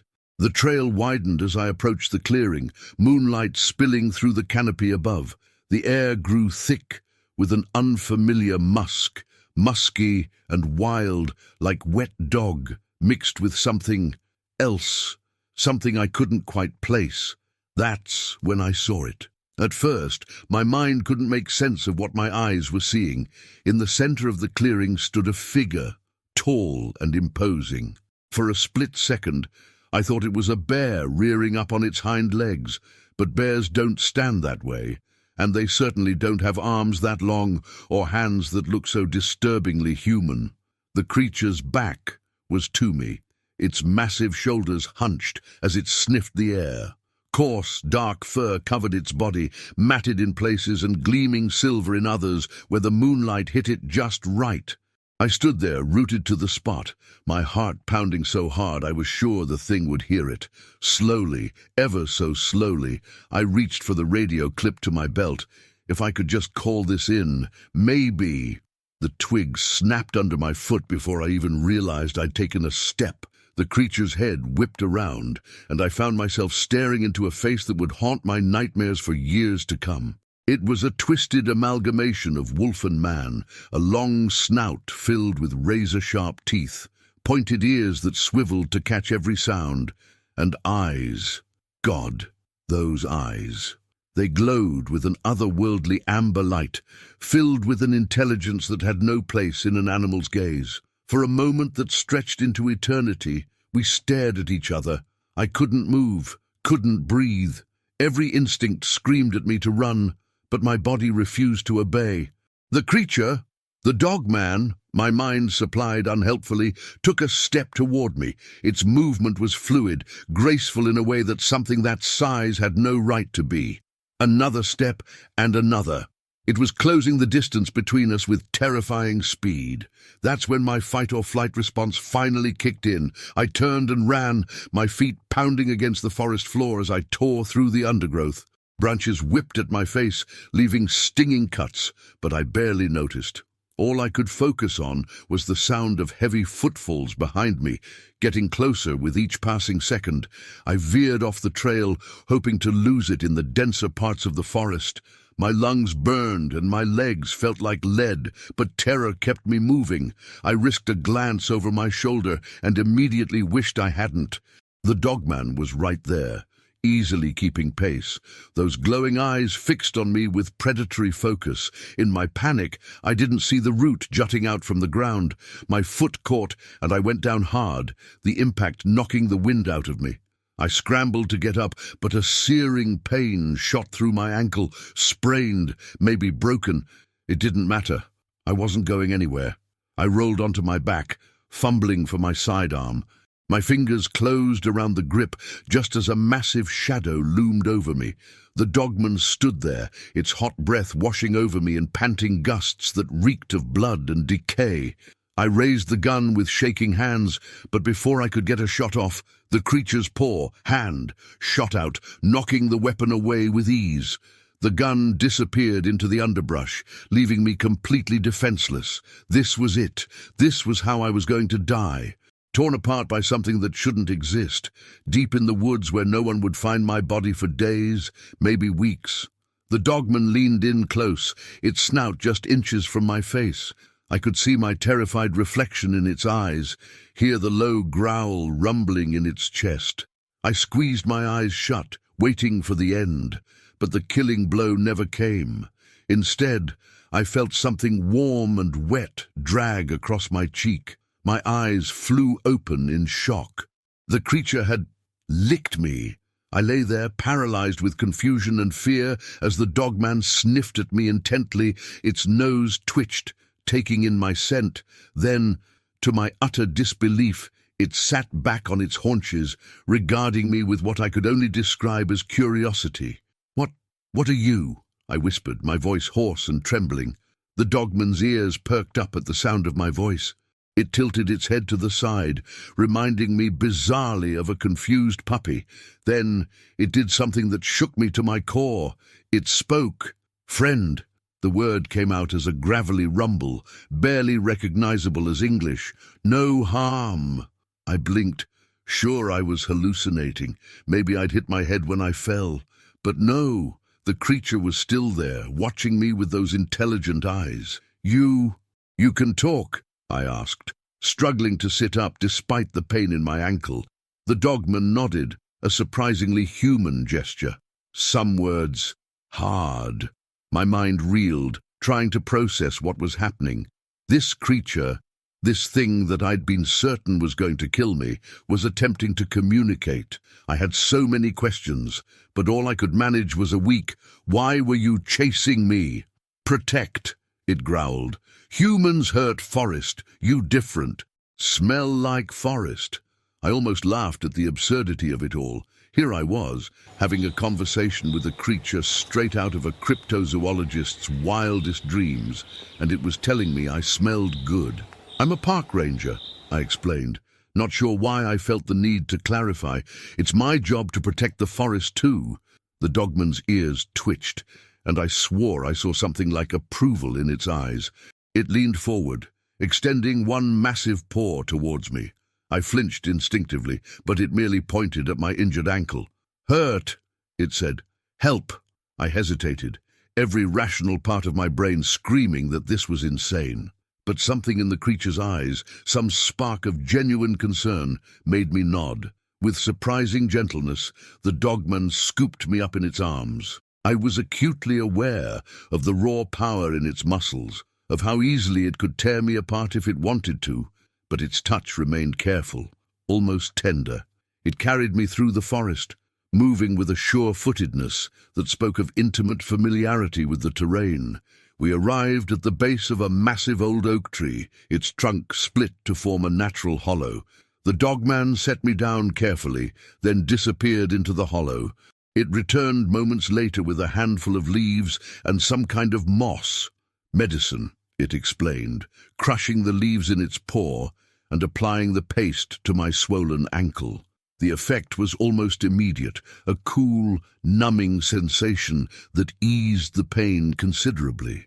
As it worked, I found my fear slowly giving way to fascination. I had so many questions. How many of its kind were there?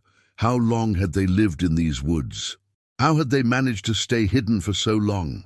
But before I could voice any of these, the dogman's head snapped up, ears swiveling. It growled low in its throat, eyes fixed on something in the distance.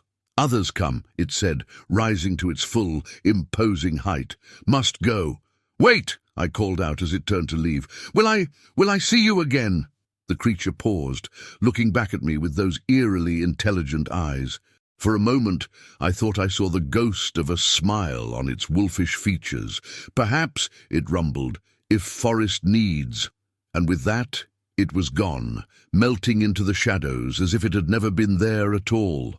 I sat there at the base of the old oak, my mind struggling to process everything that had just happened. Part of me wondered if I'd dreamed it all, if the fall had knocked me unconscious, and this was all some elaborate hallucination. But the cooling paste on my ankle was real enough, as was the lingering scent of wet dog and wild musk in the air.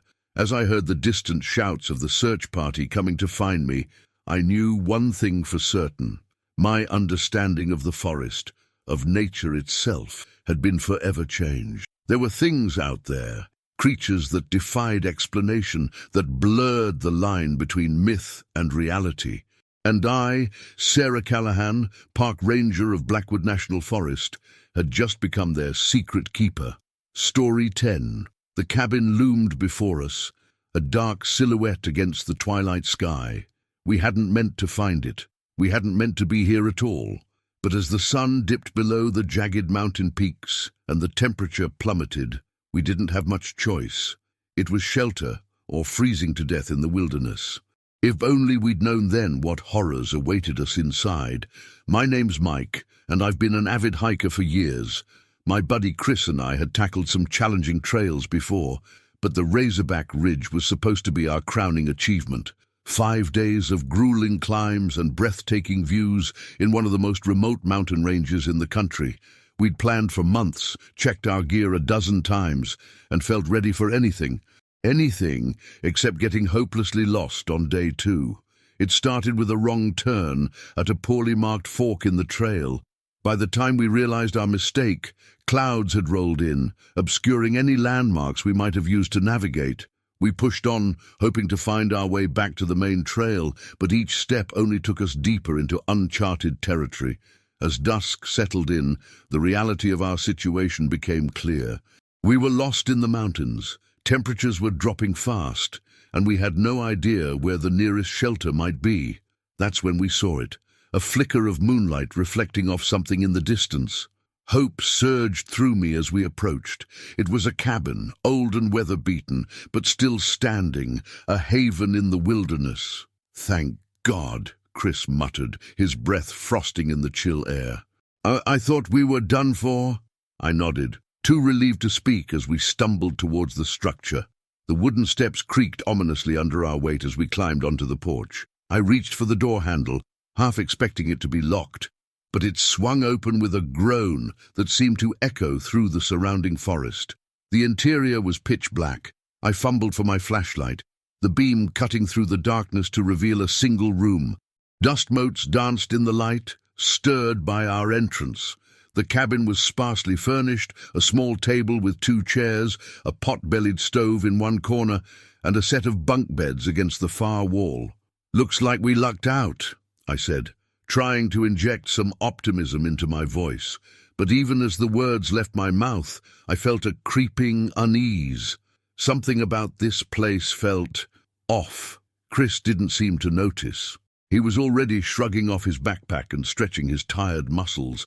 "Man, I am beat. Let's get a fire going in that stove and call it a night." I nodded, moving further into the cabin to inspect our surroundings more closely. That's when I saw them, long, deep gouges in the wooden walls. My flashlight beam traced their path, revealing similar marks on the floor. "Hey, Chris!" I called out, my voice tight. "Come take a look at this." He ambled over, his own flashlight joining mine. "Whoa!" he breathed as he saw the claw marks. "Bear, you think?" I shook my head slowly. "I've seen bear claw marks before. These are different, bigger." A chill that had nothing to do with the cold ran down my spine.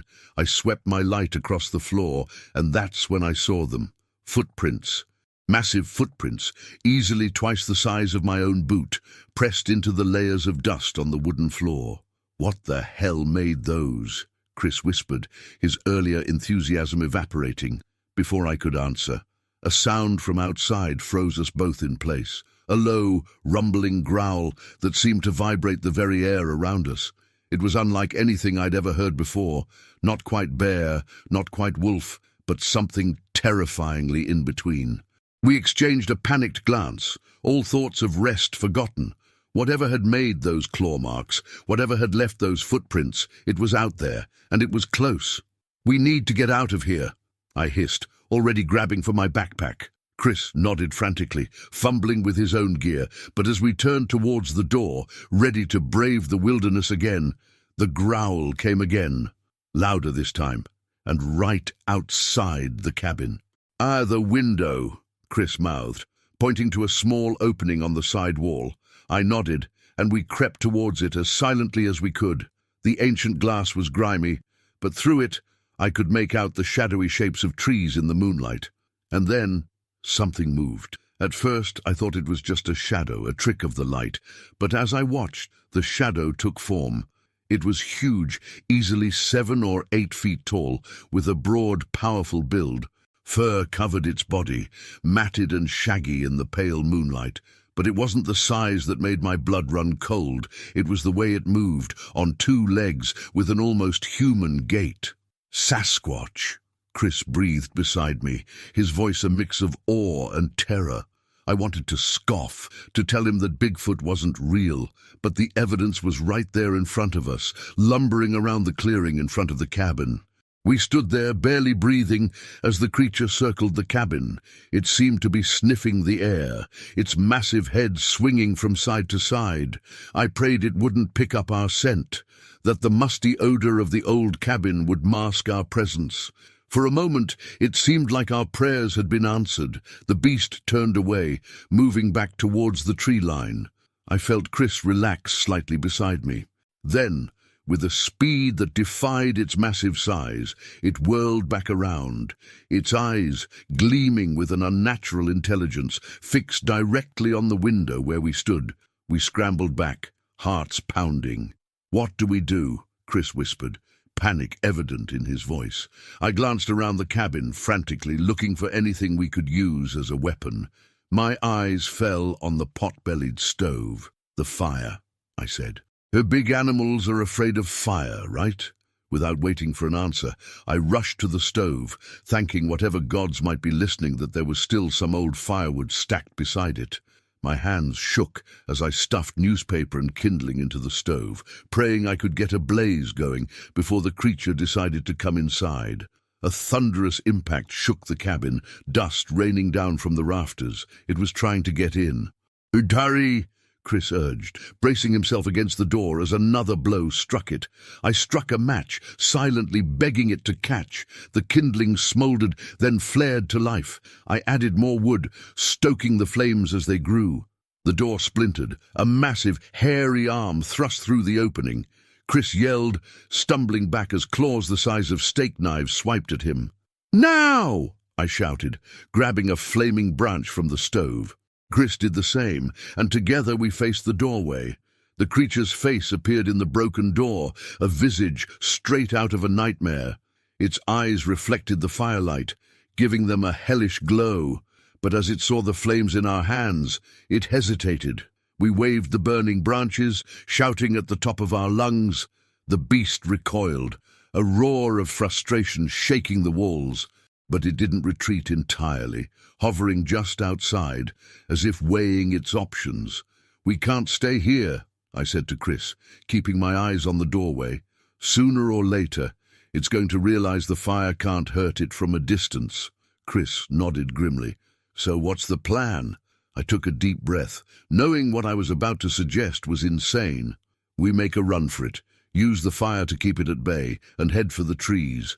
If we can get to denser forest, maybe we can lose it." "That's crazy," Chris said, but I could see the resignation in his eyes. We both knew it was our only chance. We gathered what gear we could quickly shoulder, keeping our makeshift torches at the ready.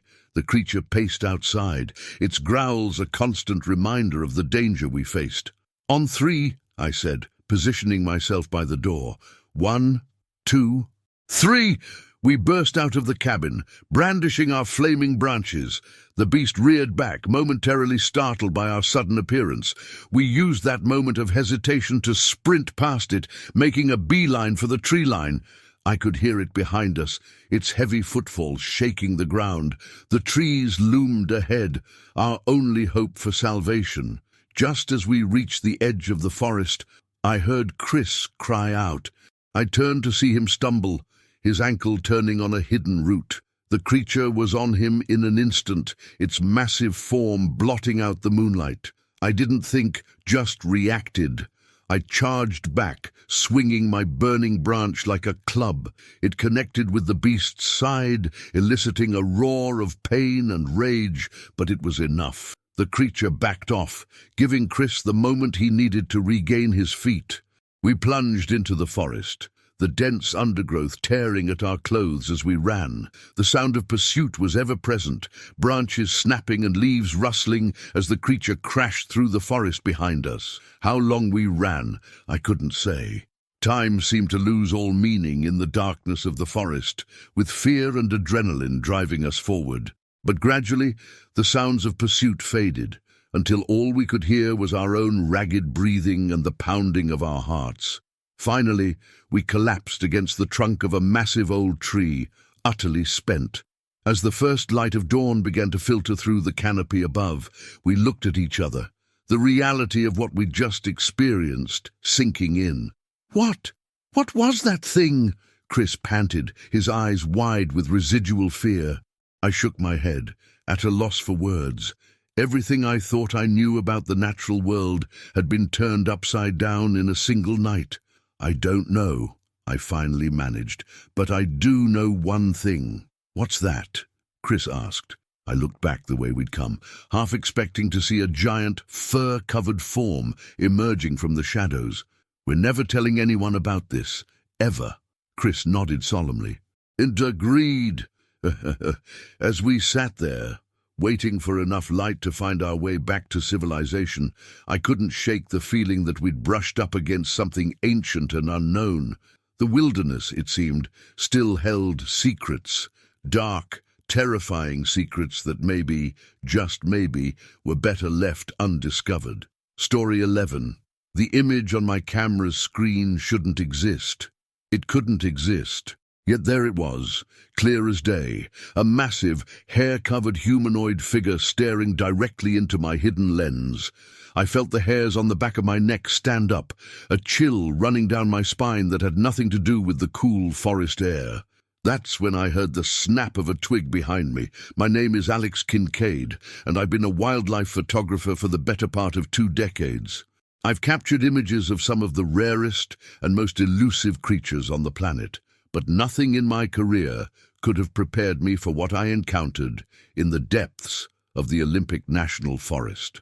It all started 3 weeks ago when I decided to set up a series of camera traps deep in the old-growth forest. I'd heard rumors of an unusually large bear population in the area, and I was hoping to get some unique shots for my latest project on North American predators. The hike to my chosen location was grueling.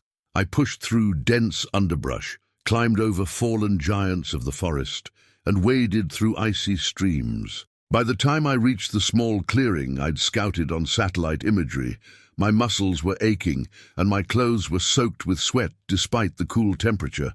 But it was perfect. A natural game trail ran through the clearing and a small stream gurgled nearby. If there were bears in the area, they'd likely pass through here.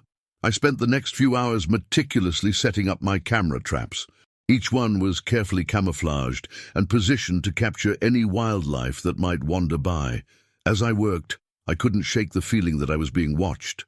I chalked it up to the oppressive silence of the deep forest. No birdsong, no rustling leaves, just an eerie stillness that seemed to press in from all sides. With my traps set, I began the long hike back to civilization. I planned to leave the cameras in place for at least 2 weeks, hoping to capture a good variety of wildlife activity. Those 2 weeks crawled by. I found myself obsessively checking the weather reports for the area, worrying about rain damaging my equipment or heavy winds knocking the cameras out of position. When the day finally came to retrieve my footage, I could barely contain my excitement. The hike back into the forest seemed even longer this time, my anticipation growing with each step. As I approached the clearing, that feeling of being watched returned, stronger than ever. I found myself constantly glancing over my shoulder, half expecting to see a curious bear or maybe a cougar stalking me. But there was nothing, just the ancient trees standing silent watch. I reached the first camera trap with a sense of relief. My hands shook slightly as I removed the memory card, eager to see what I'd captured. I slotted it into my portable viewer and began scrolling through the images. At first, it was exactly what I'd hoped for. Crystal clear shots of black bears, a few deer, even a gorgeous cougar slinking by in the early morning mist. But as I neared the end of the files, something changed. The timestamp showed it was just after midnight, about a week into the shoot. The first image was unremarkable, just the empty clearing in the dim moonlight. The next showed a blur of movement. too fast for the camera to capture clearly, and then, there it was. My breath caught in my throat as I stared at the screen. Standing in the center of the clearing was a figure that defied explanation. It was huge, at least 8 feet tall, covered in thick, matted fur. But it wasn't a bear. The proportions were all wrong. It stood upright, with long arms that hung past its knees, and its face, God, its face. It was almost human, but not quite. The brow was heavy, the jaw protruding, but the eyes were startlingly intelligent. It was looking directly at the camera, its gaze seeming to pierce right through the lens and into my soul. I flipped to the next image with trembling fingers. The creature was gone, but the ground where it had stood was clearly disturbed, confirming that I hadn't just imagined it. Impossible, I whispered to myself. This can't be real, but I knew it was. I'm an expert in wildlife photography. I know every trick, every potential flaw that could create a false image. This was no double exposure, no play of light and shadow. This was real. I was so absorbed in the images that I almost missed the sound. A twig snapping somewhere behind me. I froze, suddenly acutely aware of how vulnerable I was out here alone. Slowly, I turned around, my heart pounding so hard I could feel it in my throat. The forest seemed to hold its breath. Nothing moved. And then I saw it, just at the edge of the clearing, partially hidden behind a massive Douglas fir, was a shape. A large, dark shape that didn't belong. As I watched, paralyzed with fear and disbelief, it moved, shifted, and 2 eyes, reflecting the dim forest light, focused on me. I'd like to say I reacted with courage, that I stood my ground or tried to document this earth-shattering discovery. But the truth is, blind panic took over. I ran, I crashed through the underbrush, all thoughts of the trail forgotten. Branches whipped at my face, roots threatened to trip me at every step, but I didn't slow down. I could hear something moving behind me, keeping pace with ease despite the difficult terrain. My lungs burned, my legs felt like lead, but terror kept me moving. I burst out of a thicket into a small open area and immediately realized my mistake. I'd run deeper into the forest, not towards safety. I spun around, searching frantically for any sign of which way I'd come. That's when I saw it emerge from the trees.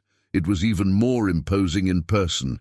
Muscles rippled under its fur as it moved, its gait a strange mixture of ape and man. Those eyes, so human yet so alien, were fixed on me with an intensity that rooted me to the spot. For a long moment, we just stared at each other. I was certain my life was about to end, that I'd be torn apart by this impossible creature in this remote forest, my disappearance destined to become just another mysterious statistic. But it didn't attack. Instead, it slowly raised one massive hand, palm outward, in what I could only interpret as a gesture of peace. My fear-frozen mind struggled to comprehend what was happening. This creature, this thing that shouldn't exist, was intelligent. It was trying to communicate. What are you?" I managed to croak out, my voice barely above a whisper. The creature tilted its head, regarding me with what seemed like curiosity. Then, to my utter astonishment, it spoke. The sound was unlike anything I'd ever heard before, a deep, rumbling vocalization that seemed to resonate in my very bones. It wasn't English, wasn't any language I recognized, but somehow I understood the intent behind it. Stay away, protect, secret. I nodded slowly, not entirely sure if I was understanding correctly or if I'd simply lost my mind. I won't tell anyone," I said, the words tumbling out. "I promise." The creature regarded me for another long moment, then nodded. Actually nodded, the gesture so human it made my head spin. Then, with a grace that belied its massive size, it turned and melted back into the forest. I stood there for what felt like hours, my mind reeling.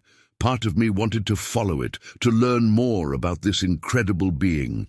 But a deeper, more primal part knew that I'd been given a rare gift, an encounter with the unknown, and that pushing my luck would be foolish. On shaky legs, I made my way back to the camera trap. I retrieved the memory card with the impossible images, then carefully disassembled the rest of my equipment. As I worked, I couldn't shake the feeling that I was being watched, but this time the sensation wasn't threatening. It felt more like supervision. The hike back to my car was a blur. My mind was too busy trying to process what I'd experienced to pay much attention to my surroundings. It wasn't until I was driving back towards Seattle, the forest receding in my rearview mirror, that the full weight of what had happened hit me. I had proof, actual, photographic evidence of a creature that would rewrite our understanding of the natural world. My finger hovered over the speed dial for my editor, ready to break the story of the century, but I hesitated. I thought about those eyes, so full of intelligence and wariness. I thought about the creature's attempt to communicate, its clear desire to remain hidden. With a heavy sigh, I pulled over to the side of the road. I popped the memory card out of my camera and stared at it for a long moment. Then, before I could change my mind, I snapped it in half. Some secrets, I realized, are meant to stay secret. Some mysteries are better left unsolved, and sometimes the greatest discovery is knowing when to walk away. As I pulled back onto the road, heading towards home and the normal world I thought I'd left behind forever, I couldn't help but glance back at the forests of the Olympic Peninsula. Somewhere in those ancient woods, an impossible creature roamed free, safe in its solitude, and I was okay with that. Story 12. The scream that echoed through the valley wasn't human. It wasn't animal either. It was something in between, something that made my blood run cold and my skin crawl. As I huddled with my team in the growing darkness, I realized with horrifying clarity that we weren't the hunters anymore. We were the prey. My name is Sarah Reeves, and I've been part of the Rocky Mountains search and rescue team for over a decade. I've seen my fair share of strange and harrowing situations, but nothing could have prepared me for what we encountered in the remote backcountry of Montana's Bitterroot Range. It started as a routine missing person case. A solo hiker, Michael Tanner, had failed to return from a week-long trek. His wife reported him missing after he missed his check-in date by 2 days. Standard procedure. Really? We've handled dozens of similar cases. Our team of 5 set out at dawn, armed with topographical maps, GPS units, and Michael's last known coordinates. The weather was on our side, clear skies and mild temperatures, perfect for covering ground quickly. The first day went smoothly. We found signs of Michael's passage, a discarded energy bar wrapper with his favorite brand, a boot print matching the tread pattern his wife had described. It all pointed to him following his planned route, at least initially, but as we pushed deeper into the wilderness on the second day, things started to feel off. The forest grew denser, darker, the trees pressing in close as if trying to impede our progress. Wildlife, usually abundant in these parts, was conspicuously absent. No birdsong, no scurrying of small animals in the underbrush, just an oppressive silence that seemed to swallow our voices. "And do anyone else getting a weird vibe?" Jake, our youngest team member, asked as we paused for a water break. I nodded, trying to shake off the unease that had settled over me like a heavy blanket. "It's too quiet. Keep your eyes peeled and stay close." We pressed on, following a faint trail that we hoped Michael had taken. As the day wore on, the signs of his passage became stranger. We found a torn backpack strap snagged on a branch, the edges frayed as if it had been ripped away with tremendous force. Later, a single boot, caked in mud, and what looked disturbingly like blood. "What the hell could have done this?" Maria, our medical expert, murmured as she examined the boot. "A bear, maybe." I shook my head slowly. Bear attacks are rare, and they don't usually play with their food like this. The implication hung heavy in the air. Whatever had happened to Michael, it wasn't good. As dusk approached, we decided to make camp in a small clearing. The atmosphere was tense as we set up our tents and prepared a meager dinner. No one wanted to voice the fear we all felt, that we might be walking into the same danger that had befallen Michael. That's when we heard it. A low, guttural howl that seemed to come from everywhere and nowhere at once. It started soft, almost at the edge of hearing, then grew in volume and intensity until it felt like it was vibrating in our very bones. We froze, eyes wide, scanning the deepening shadows at the edge of our camp.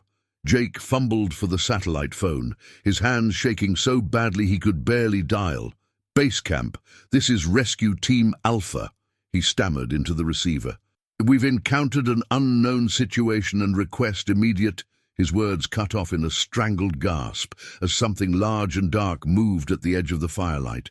For a split second, I thought it was a bear, rearing up on its hind legs. But bears don't stand 7 feet tall, and they certainly don't have glowing red eyes. "Run!" I shouted, grabbing my pack and flashlight. "Back to the trail, now!" We scattered, panic overriding our training. I could hear the heavy footfalls of the creature behind us, branches snapping like twigs under its weight. Jake's scream pierced the night, abruptly cut short. I wanted to turn back, to help him, but every instinct screamed at me to keep moving. I don't know how long we ran. Time seemed to lose all meaning in the darkness of the forest, with fear and adrenaline driving us forward. But gradually, the sounds of pursuit faded, until all I could hear was my own ragged breathing and the pounding of my heart. I stumbled to a stop, bracing myself against a tree as I fought to catch my breath. As my eyes adjusted to the gloom, I realized with a sinking heart that I was alone. In the chaos of our flight, we'd been separated. "Maria, Tom, Lisa," I called out softly, not daring to raise my voice too much. Only the whisper of wind through the leaves answered me. I fumbled for my GPS unit, hoping to get my bearings, but the screen remained stubbornly blank. Either it had been damaged in the flight, or something was interfering with the signal. I was lost, alone, in a forest that suddenly seemed a lot more hostile than it had just hours ago. A twig snapped somewhere to my left, and I whirled, my flashlight beam cutting through the darkness. For a moment, I thought I saw a pair of eyes reflecting the light, but they vanished so quickly I couldn't be sure. "Hello!" I called out, hating how small and scared my voice sounded. "Is someone there?" A low growl answered me, raising the hair on the back of my neck. It wasn't the same howl we'd heard earlier.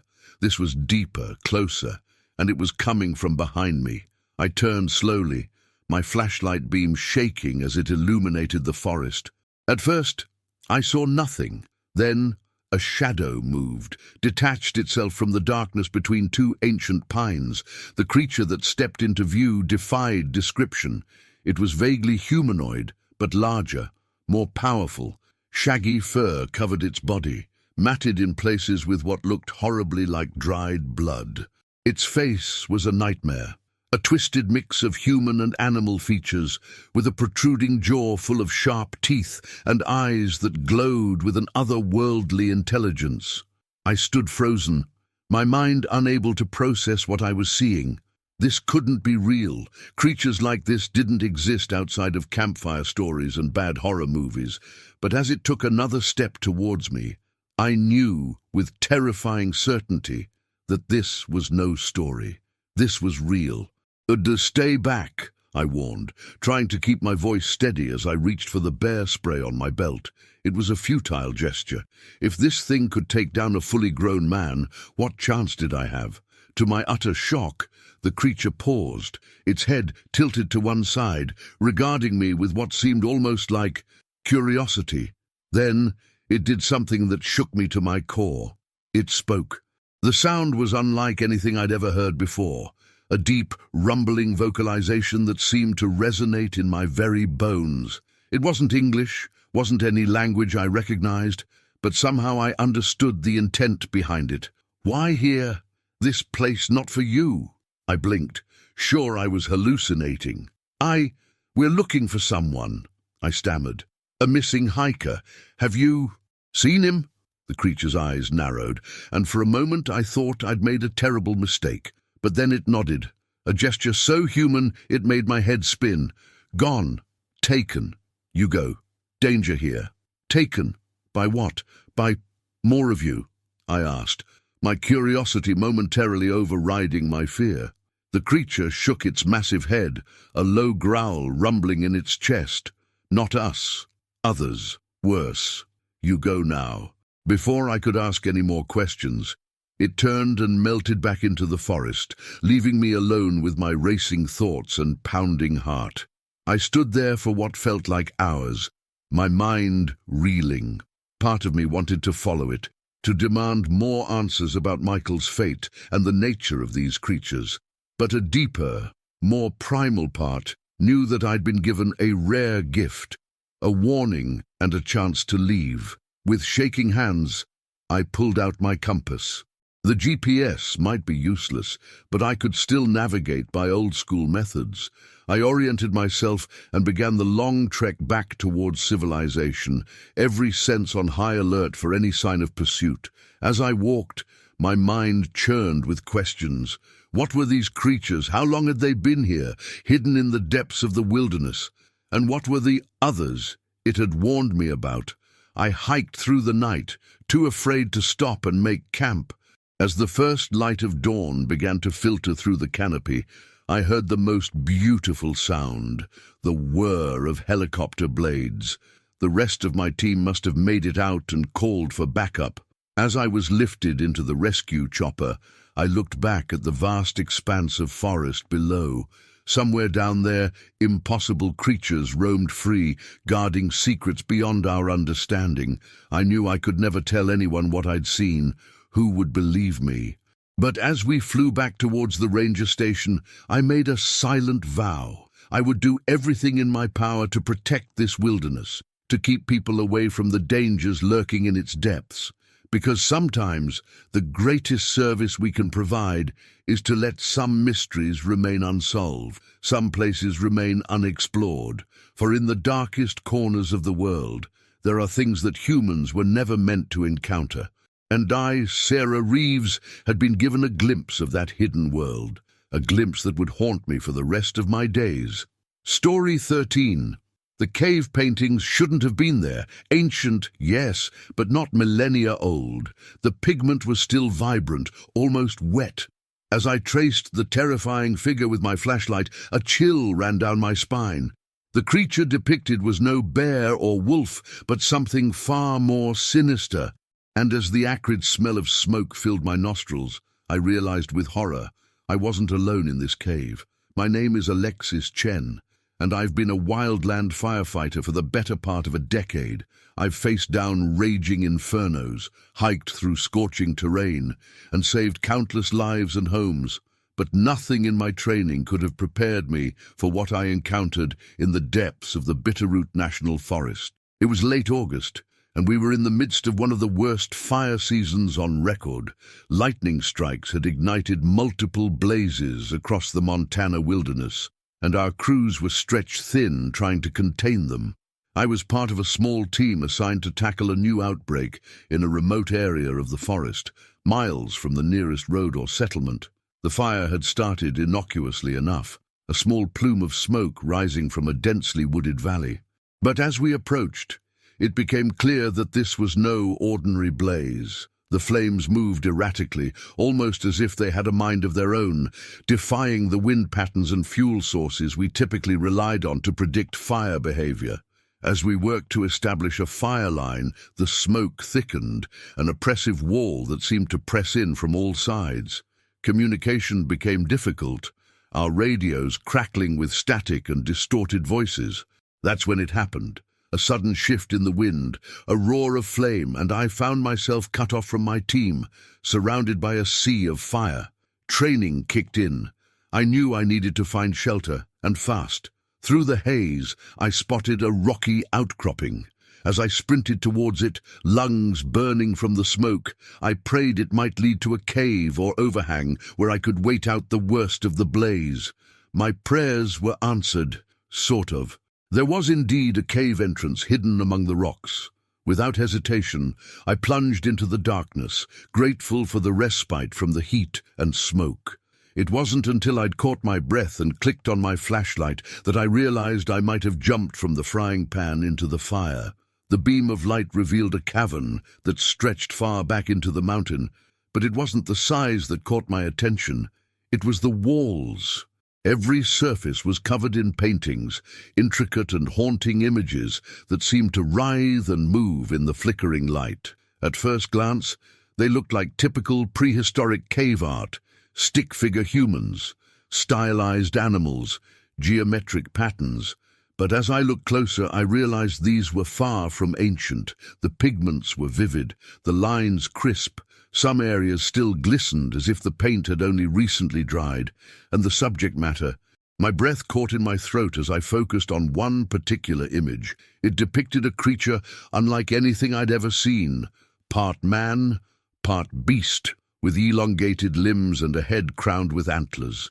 Its mouth was open in a silent scream, revealing rows of needle-sharp teeth. "What the hell?" I muttered, my voice echoing strangely in the cavern. That's when I smelled it. Wood smoke, yes, but mixed with something else. Something musky and wild, like wet fur and rotting meat. It wasn't coming from outside the cave, it was coming from deeper within. Every instinct screamed at me to turn back, to take my chances with the forest fire. But curiosity, that damned human trait, pushed me forward. I had to know what could have created these paintings, what could be living in this cave. As I moved deeper into the cavern, the paintings became more elaborate, more disturbing. They told a story of a creature that lurked in the forests, that hunted humans and animals alike. The Wendigo, my mind supplied, dredging up half-remembered legends from my childhood. But these weren't just stories. The level of detail, the fresh paint, someone or something was actively creating these images, and they were nearby. A sound echoed from the darkness ahead, a scraping, like claws on stone. I froze, my flashlight beam dancing wildly as my hand shook. "Hello?" I called out, immediately regretting it as my voice bounced off the cave walls. Silence. Then a low growl that raised the hair on the back of my neck. It wasn't the sound of any animal I knew. It was almost human, but twisted, distorted. I should have run, should have turned tail and fled back to the relative safety of the burning forest. But before I could move, a figure emerged from the shadows. At first, my mind couldn't make sense of what I was seeing. It was tall, impossibly tall, its head nearly brushing the cave ceiling, emaciated yet powerful, with skin stretched tight over bulging muscles and protruding bones. Antlers sprouted from its skull, wickedly sharp and dripping with some dark substance. But its eyes, God, its eyes. They glowed with an otherworldly hunger, fixed on me with terrifying intensity. The Wendigo, the creature from the painting, stood before me, all too real and all too hungry. I stumbled backward, my training deserting me in the face of this impossible horror. My flashlight clattered to the ground, its beam creating wild shadows that made the creature seem to shift and grow. It took a step forward, those terrible eyes never leaving mine. I could smell its breath now, fetid and sickly sweet, the breath of a carnivore that fed on human flesh. "Stay back!" I yelled, my voice cracking with fear. I fumbled for anything I could use as a weapon, my radio, my belt knife, anything. To my utter shock, the creature paused, its head tilted to one side, regarding me with what seemed almost like curiosity. Then it did something that shook me to my core. It spoke. The sound was unlike anything I'd ever heard before, a raspy, guttural noise that seemed to bypass my ears and resonate directly in my mind. It wasn't English, wasn't any language I recognized, but somehow I understood the intent behind it. Why here? This place not for you. I blinked, sure I was hallucinating. The smoke inhalation must be getting to me, but as I stared into those glowing eyes, I knew this was all too real. I'm lost, I stammered. There's a fire outside. I was just looking for shelter. The creature's eyes narrowed, and for a moment I thought I'd made a terrible mistake. But then it nodded, a gesture so human it made my head spin. "Fire. Yes, keep others away. You started the fire?" I asked, my fear momentarily overridden by disbelief. The Wendigo growled, the sound reverberating through the cave. "Protect. This place sacred. You go now. not safe. Before I could ask any more questions, it turned and melted back into the shadows, leaving me alone with my racing thoughts and pounding heart. I stood there for what felt like hours, my mind reeling. Part of me wanted to follow it, to demand more answers about the nature of this creature and why it was here. But a deeper, more primal part knew that I'd been given a rare gift, a warning, and a chance to leave. With shaking hands, I retrieved my flashlight and began to make my way back towards the cave entrance. As I walked, my mind churned with questions. What was this creature? How long had it been here, hidden in the depths of the forest? And why was it creating those paintings? As I emerged from the cave, I was surprised to find that the fire had died down considerably. The air was still thick with smoke, but the immediate danger seemed to have passed. In the distance, I could hear the shouts of my team searching for me. I knew I could never tell them what I'd seen. Who would believe me? But as I made my way back towards the sound of their voices, I made a silent vow. I would do everything in my power to protect this area, to keep people away from the dangers lurking in its depths. Because sometimes the greatest service we can provide is to let some mysteries remain unsolved, some places remain unexplored. For in the darkest corners of the world, there are things that humans were never meant to encounter. And I, Alexis Chen, had been given a glimpse of that hidden world, a glimpse that would haunt me for the rest of my days, and a secret I would carry to my grave. As I rejoined my team, their relieved faces a welcome sight after the horrors I'd witnessed, I cast one last glance back at the cave entrance. For a moment, I thought I saw a pair of glowing eyes watching me from the shadows, but when I blinked, they were gone. The Wendigo's warning echoed in my mind. This place not for you, and I knew, with bone-deep certainty, that I would never set foot in these woods again. Story 14. The scraping of claws against rock jolted me awake. At first, I thought it was just the wind, or maybe a mountain goat on a nearby ledge. But as I peered over the edge of our portaledge, my headlamp illuminated something impossible. A pair of glowing eyes, attached to a massive form that was scaling the sheer cliff face with terrifying speed. Whatever was coming for us, it wasn't human. My name is Alex Reeves, and I've been a rock climber for most of my life. I've tackled some of the most challenging routes in the world, from Yosemite's El Capitan to the towering spires of Patagonia. But nothing in my years of experience could have prepared me for what my climbing partner, Sarah, and I encountered on the north face of Mount Isolation. It was supposed to be a routine multi-day climb. Mount Isolation, despite its ominous name, was a popular spot for experienced climbers looking to tackle a challenging big wall route. Sarah and I had been planning this ascent for months, meticulously going over our gear and studying the route. The first 2 days went smoothly. We made good progress up the granite face, setting up our portaledge, a hanging tent system used by climbers for multi-day ascents. As the sun began to set on the second day, we were about 2,000 feet up, with another day's climbing ahead of us to reach the summit. As we settled in for the night, secured to the cliff face by a complex system of ropes and anchors, I couldn't shake a feeling of unease. The mountain seemed unnaturally quiet, no wind whistling through the crags, no call of birds or scurrying of small animals on the ledges, just an oppressive silence that seemed to press in from all sides. "And do you feel that?" Sarah whispered, her voice tight with tension. I nodded, glad I wasn't the only one sensing it. "Yeah, it's too quiet, like the mountain is holding its breath." We tried to shake off the eerie feeling, chalking it up to fatigue and the natural apprehension that comes with sleeping on the side of a cliff. But as we zipped ourselves into our sleeping bags, I couldn't help but feel like we were being watched. I must have dozed off eventually, because the next thing I knew, I was jolted awake by that terrible scraping sound.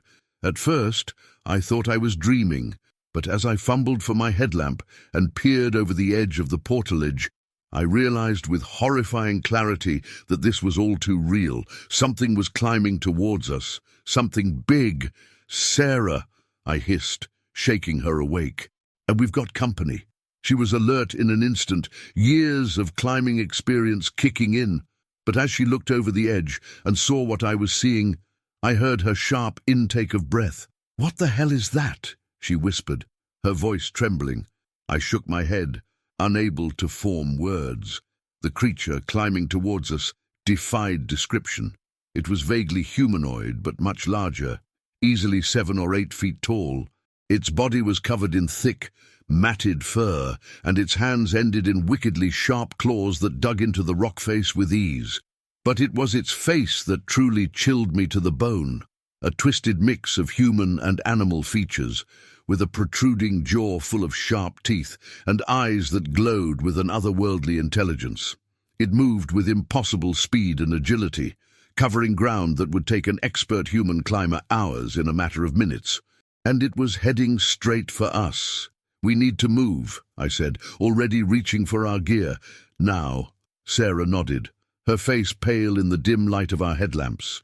We worked quickly, silently, years of partnership allowing us to communicate without words. In less than 2 minutes, we had our essential gear packed and were clipped into our ascension ropes. Just as we began to climb, I heard a low, rumbling growl from below. The creature had reached our portalage and was tearing through it with terrifying ease. "Go, go, go!" I yelled, all pretense of stealth abandoned. We climbed faster than I ever had in my life, fueled by pure adrenaline and terror. But the creature was faster. I could hear it below us, its claws scraping against rock as it pursued us up the cliff face.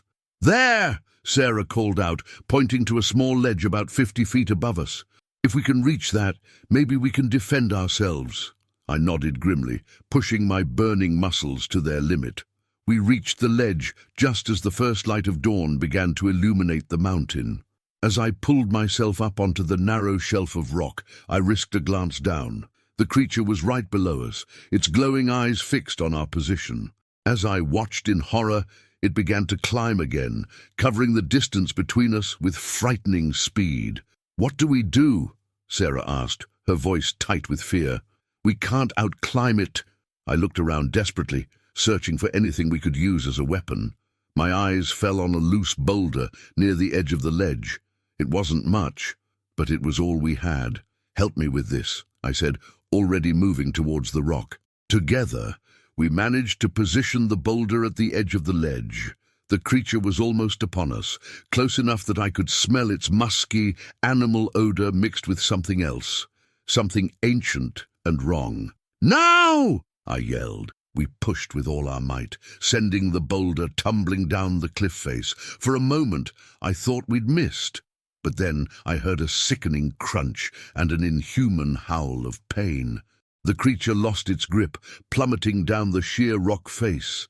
We stood there, panting and shaking, staring at the spot where the creature had been.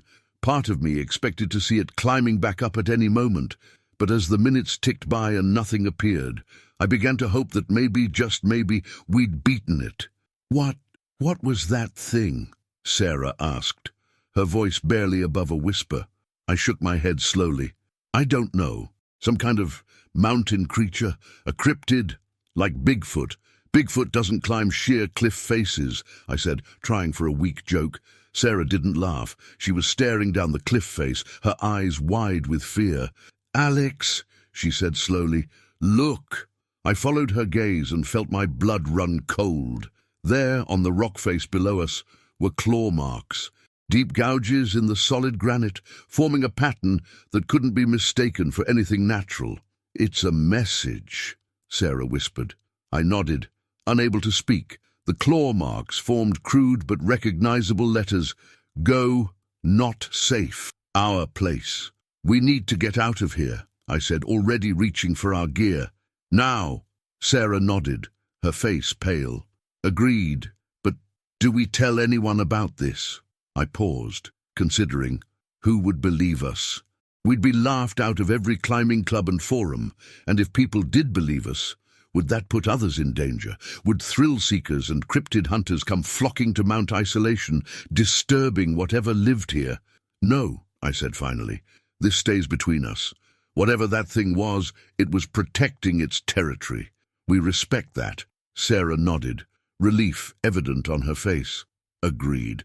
Let's get down from this mountain and never come back. We made the descent in record time, pushing ourselves to the limit in our haste to leave the mountain behind. As we reached the base and began the hike back to civilization, I couldn't shake the feeling that we were being watched. I turned back for one last look at Mount Isolation. For a moment, I thought I saw a large, dark shape moving near the summit, but when I blinked, it was gone. As we walked away, leaving the mountain and its secrets behind, I knew two things with absolute certainty. First, that Sarah and I would never speak of what we'd encountered to anyone, and second, that I would never set foot on another mountain again. Some places in this world are not meant for humans. Some territories should remain unclaimed, unexplored. And some creatures are better left undisturbed in their ancient, lonely vigils. Mount Isolation had taught us that lesson, and it was one I would carry with me for the rest of my life. Story 15. The ice beneath my fingertips wasn't smooth. It was etched with intricate patterns, swirls and symbols that no human hand could have carved. As I traced the alien designs, a low rumble echoed through the cave, like the awakening of some ancient, slumbering beast. And then I realized, with a horror that froze my blood more surely than the surrounding ice, that's exactly what it was. My name is Eric Larson, and I've been a backcountry skier for most of my adult life. I've chased powder across the globe, from the jagged peaks of the Andes to the vast wilderness of Alaska, but nothing in my years of experience could have prepared me for what I encountered in the hidden depths of the Norwegian mountains. It was supposed to be a routine expedition. My buddy Finn and I had heard whispers of an untouched powder stash deep in the Jotunheimen range. We were experienced enough to know the risks of venturing into such remote terrain, but the lure of fresh tracks was too strong to resist. The first 2 days were everything we'd hoped for: perfect snow conditions, breathtaking views, and not another soul in sight. We pushed further into the wilderness, our excitement growing with each untouched slope we discovered. On the 3rd day, as we crested a ridge, we spotted our holy grail, a vast, pristine bowl nestled between towering peaks. It was a skier's dream, an expanse of untracked powder just begging to be carved. "This is it, Eric!" Finn shouted, his voice carried away by the wind. "Let's drop in!" I nodded, grinning beneath my balaclava. We took a moment to check our avalanche beacons and gear, then pushed off the ridge. The descent was glorious. Powdery snow billowed around us as we carved graceful turns down the face of the bowl. I lost myself in the rhythm of the ride, the exhilaration of speed and perfect snow. That's when I heard it, a low, ominous rumble that had nothing to do with the sound of our skis. "Avalanche!" I yelled to Finn, already angling towards the nearest group of trees for shelter. But this was no ordinary avalanche. The entire slope seemed to shift and buckle beneath us. Snow and ice gave way, revealing a yawning chasm that hadn't been there moments before. I had just enough time to see Finn disappear into the darkness before I too was swallowed by the mountain.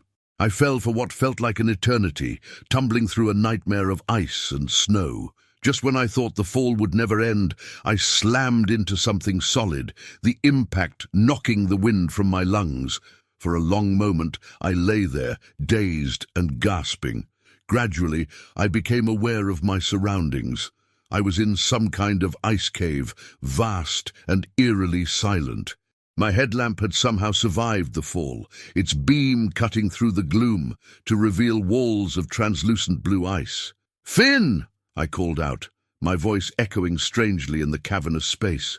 No response. Groaning, I pushed myself to my feet, taking stock of my situation. Miraculously, nothing seemed broken, though I was sure I'd be one massive bruise come morning. My pack was still attached, containing essential survival gear. But my skis were gone, lost in the fall. I fumbled for my radio, hoping against hope that it still worked. Static. Either it was broken or the thick ice was blocking the signal. I was on my own. With no other choice, I began to explore the cave, hoping to find Finn or a way out. That's when I noticed the markings. At first, I thought they were just natural patterns in the ice. But as I looked closer, I realized they were far too regular, too intricate to be formed by nature. They covered every surface, swirling designs, angular symbols, and what looked disturbingly like a written language I'd never seen before. "What the hell?" I muttered, tracing one of the symbols with a gloved finger. As if in response, a low rumble echoed through the cave, causing flakes of ice to drift down from the ceiling.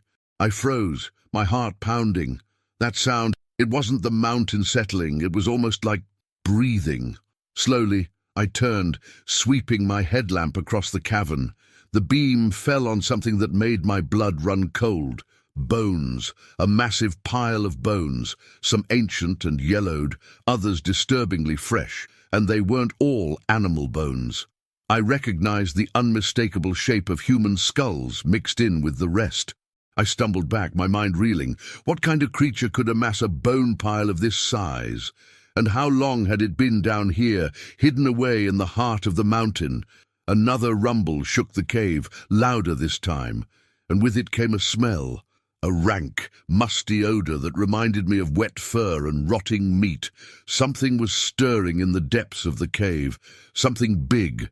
I turned to run, only to find my path blocked by a wall of ice that hadn't been there moments before. The cave was changing, reshaping itself around me. A sound reached my ears then, a sound that would haunt my nightmares for years to come. It was a roar, but unlike anything I'd ever heard before. Not quite animal, not quite human, but something in between, ancient and hungry and undeniably alive. I spun around, my headlamp beam dancing wildly across the ice, and then I saw it. At first, my mind couldn't make sense of what I was seeing. It was huge, easily the size of a city bus, its body a twisted mix of fur and scales and things I had no names for. Multiple limbs, I couldn't even count how many, ended in wicked claws that scraped against the ice with a sound that set my teeth on edge. But it was its faces. That truly chilled me to the bone. A writhing mass of tentacles surrounded a maw filled with row upon row of dagger-like teeth, and its eyes, God, its eyes, dozens of them, glowing with an alien intelligence that was ancient and utterly inhuman. I stood there, paralyzed with terror, as the creature regarded me with those impossible eyes. Then, to my utter shock, it spoke. The sound bypassed my ears entirely, resonating directly in my mind. It wasn't English, wasn't any language I recognized, but somehow I understood the intent behind it. Why here? This place not for you. I blinked. Sure, I was hallucinating. The fall must have given me a concussion. But as I stared into those glowing eyes, I knew this was all too real. I'm lost, I stammered. There was an avalanche. I fell. The creature's tentacles writhed, and I got the distinct impression it was annoyed. Sleep. Long sleep.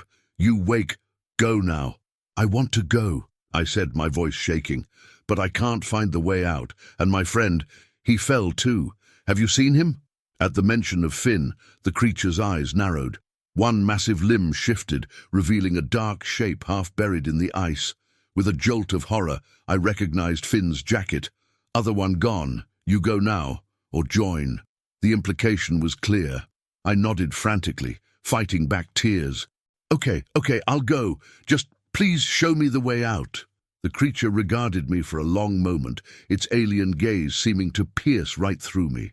Then, with a sound like grinding ice, a passage opened up in the cavern wall. Go. Never return. Forget. I didn't need to be told twice.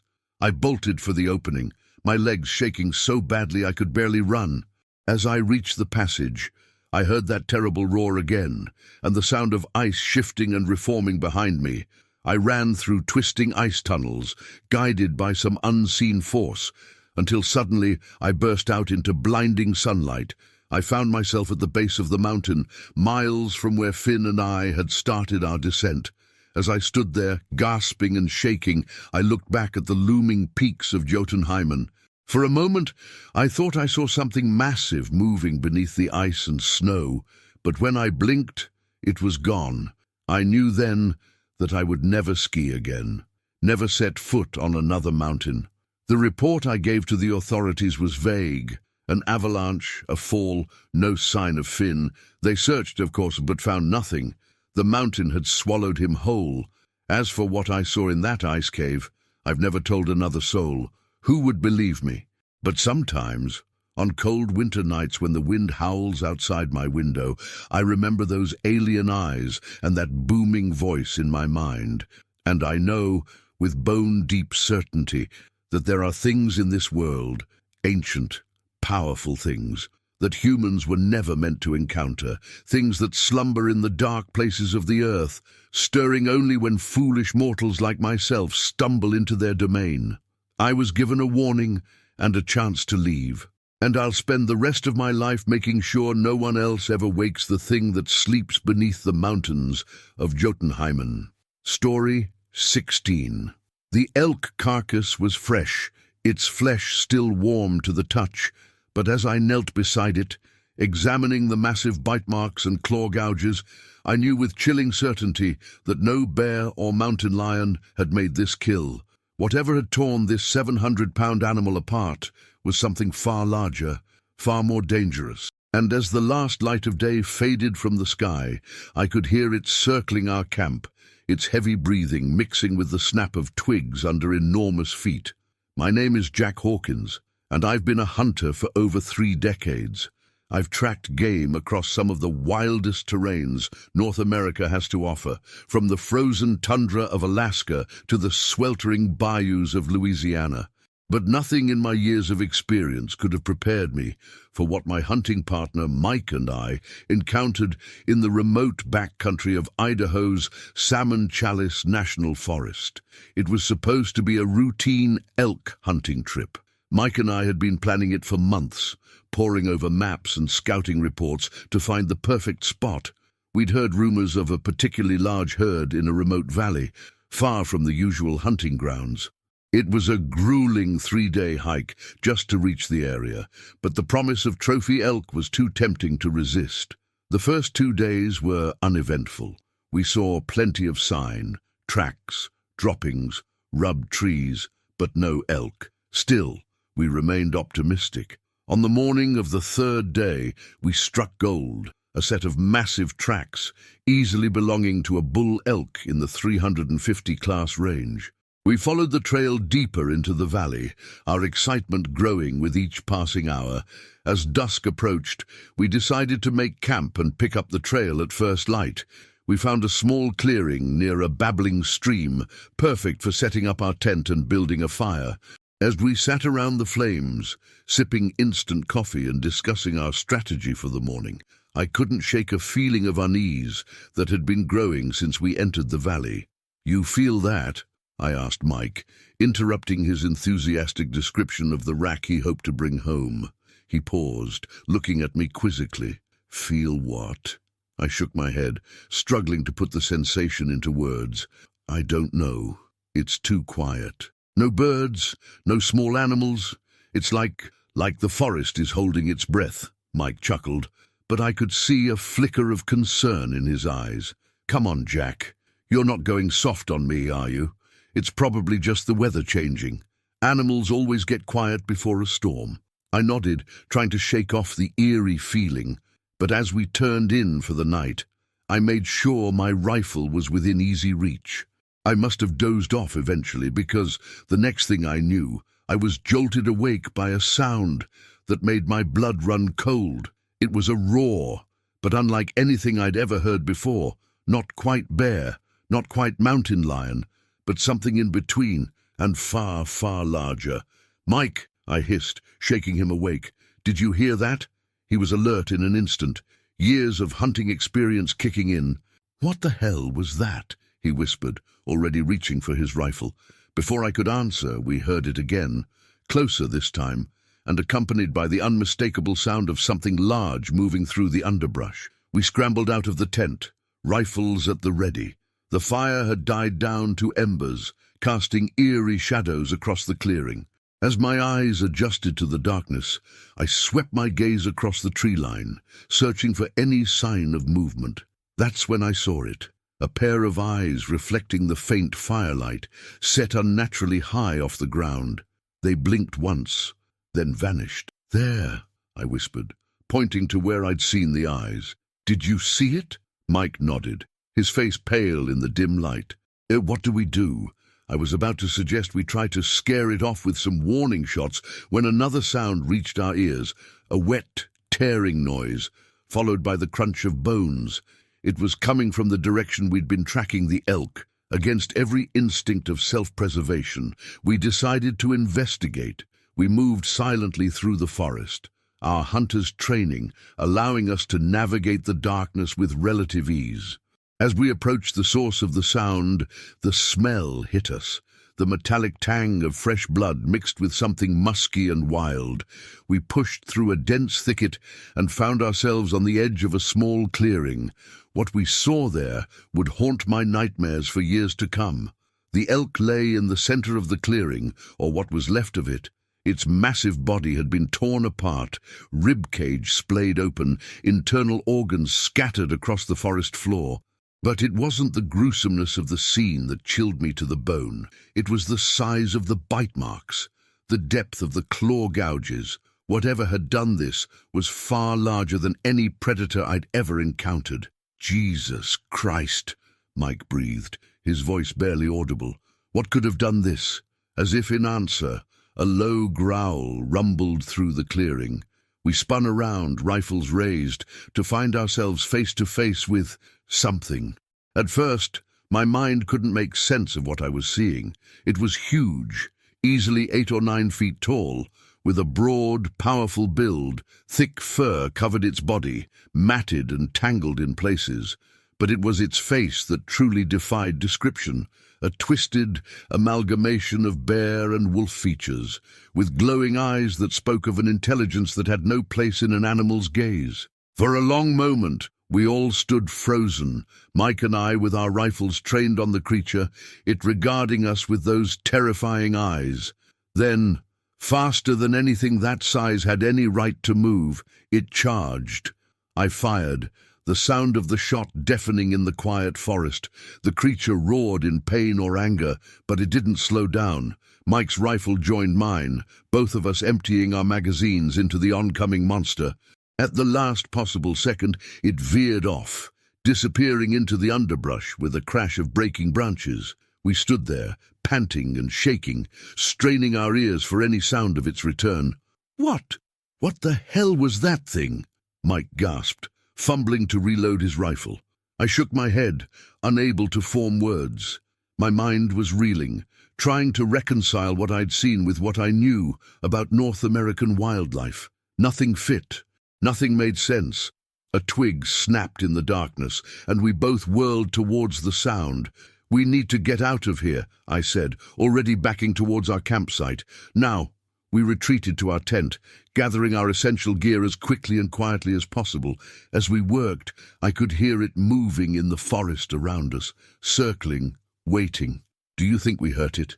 Mike whispered, as we shouldered our packs. I shook my head grimly.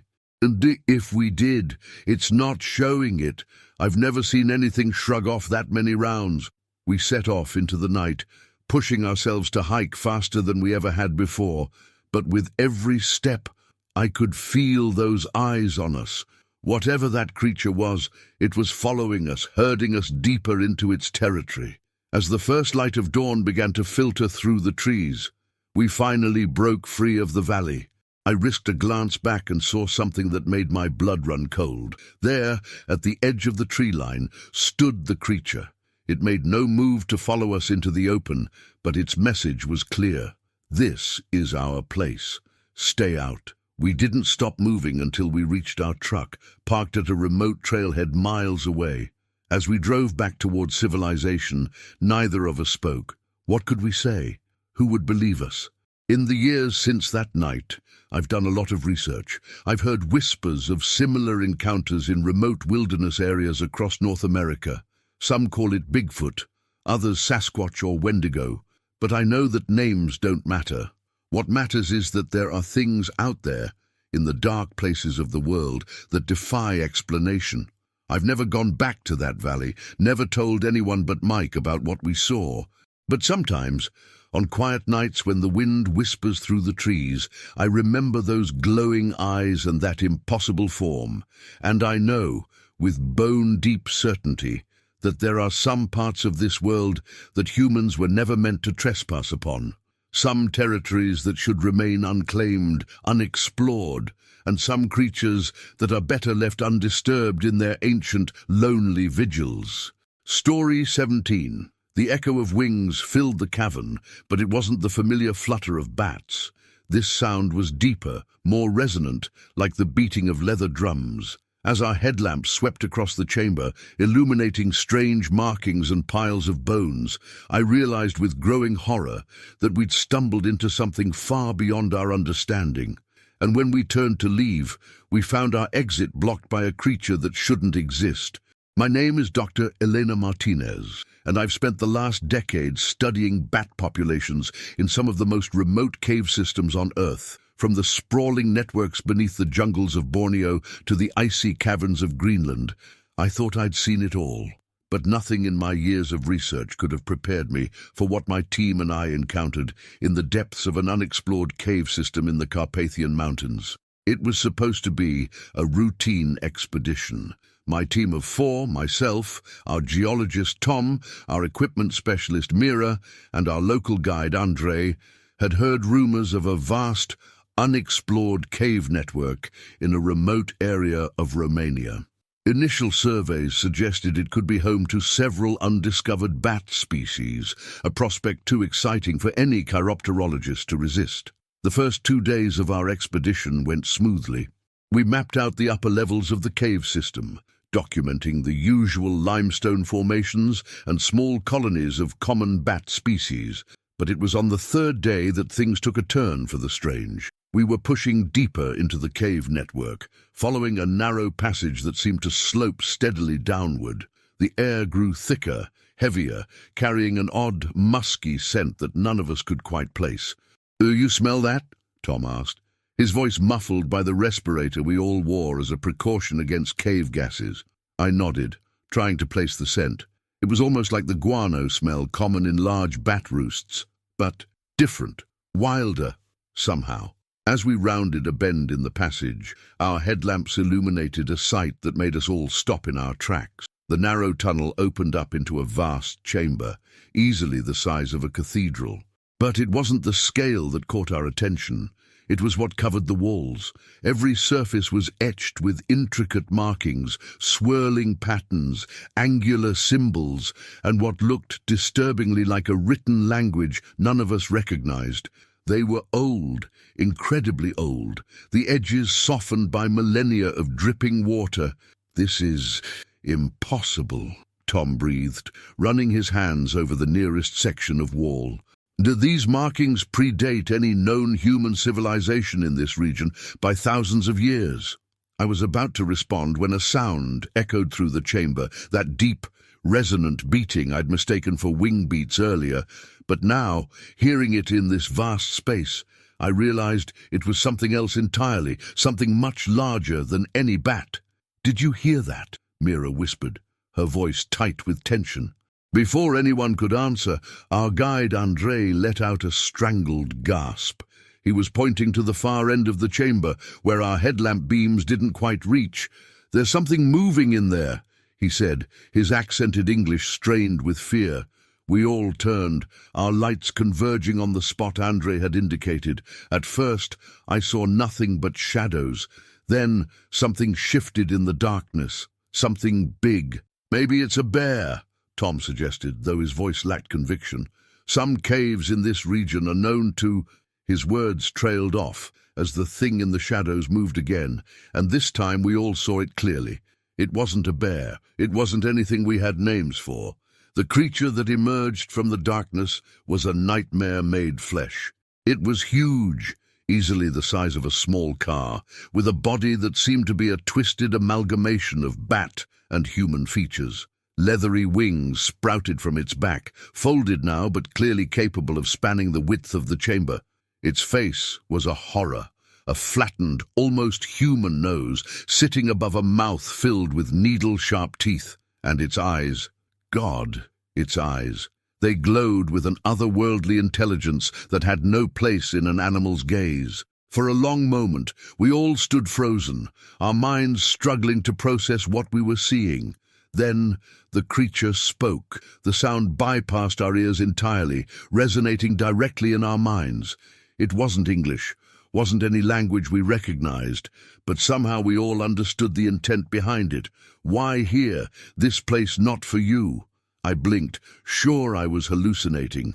The cave gases must be affecting us, causing shared delusions. But as I looked at my team's faces, saw the same mix of awe and terror I was feeling, I knew this was all too real. We're researchers, I stammered, somehow finding my voice. We study bats. We didn't mean to intrude. The creature's wings rustled, and I got the distinct impression it was annoyed. Not bats, old ones. Sleep long. You wake. Go now. We want to go, Mira said, her voice shaking. But we can't find the way out. The passage we came through, it's gone. She was right. Where we'd entered the chamber, there was now only solid rock, as if the passage had never existed. The creature's eyes narrowed, and for a moment I thought we'd made a terrible mistake. But then it raised one clawed appendage, pointing to a section of wall we hadn't noticed before. That way. Go. Never return. Forget. As we watched, the rock seemed to ripple and shift, revealing a new passage. We didn't need to be told twice. We bolted for the opening, our scientific curiosity completely overridden by primal fear. As we reached the passage, I heard that terrible, resonant sound again, and glanced back to see the creature watching us, its glowing eyes seeming to pierce right through me. We ran through twisting tunnels, guided by some unseen force, until suddenly we burst out into blinding daylight. We found ourselves at the base of the mountain, miles from where we'd entered the cave system. As we stood there, gasping and shaking, I looked back at the looming peaks of the Carpathians. For a moment, I thought I saw something massive moving against the sky, a winged shape far too large to be any known species of bat. But when I blinked, it was gone. We never spoke about what we saw in that cave, not even among ourselves. Our official report cited dangerous gas levels as the reason for our hasty exit and the premature end of our expedition. Who would believe the truth? But in the years since, I've done extensive research. I've found whispers of similar encounters in remote areas around the world, tales of cave systems that shift and change, of creatures that defy scientific classification. Some call them cryptids, others talk of forgotten gods or extraterrestrial visitors. I don't know what to believe anymore, but I do know this. There are things in this world, ancient, powerful things, that humans were never meant to encounter. Things that slumber in the dark places of the earth, stirring only when foolish mortals like ourselves stumble into their domain. I was given a warning and a chance to leave, and I'll spend the rest of my life making sure no one else ever wakes the things that sleep beneath the mountains of Romania. As for my research, I stick to well-documented cave systems now, never venturing too deep or too far from the beaten path. Because I know that in the deepest, darkest corners of our world, there are mysteries better left unsolved and creatures better left undisturbed. And sometimes, the wisest choice a scientist can make is to walk away, leaving some questions forever unanswered. Story 18. The clicking of my camera in the dead of night jolted me awake.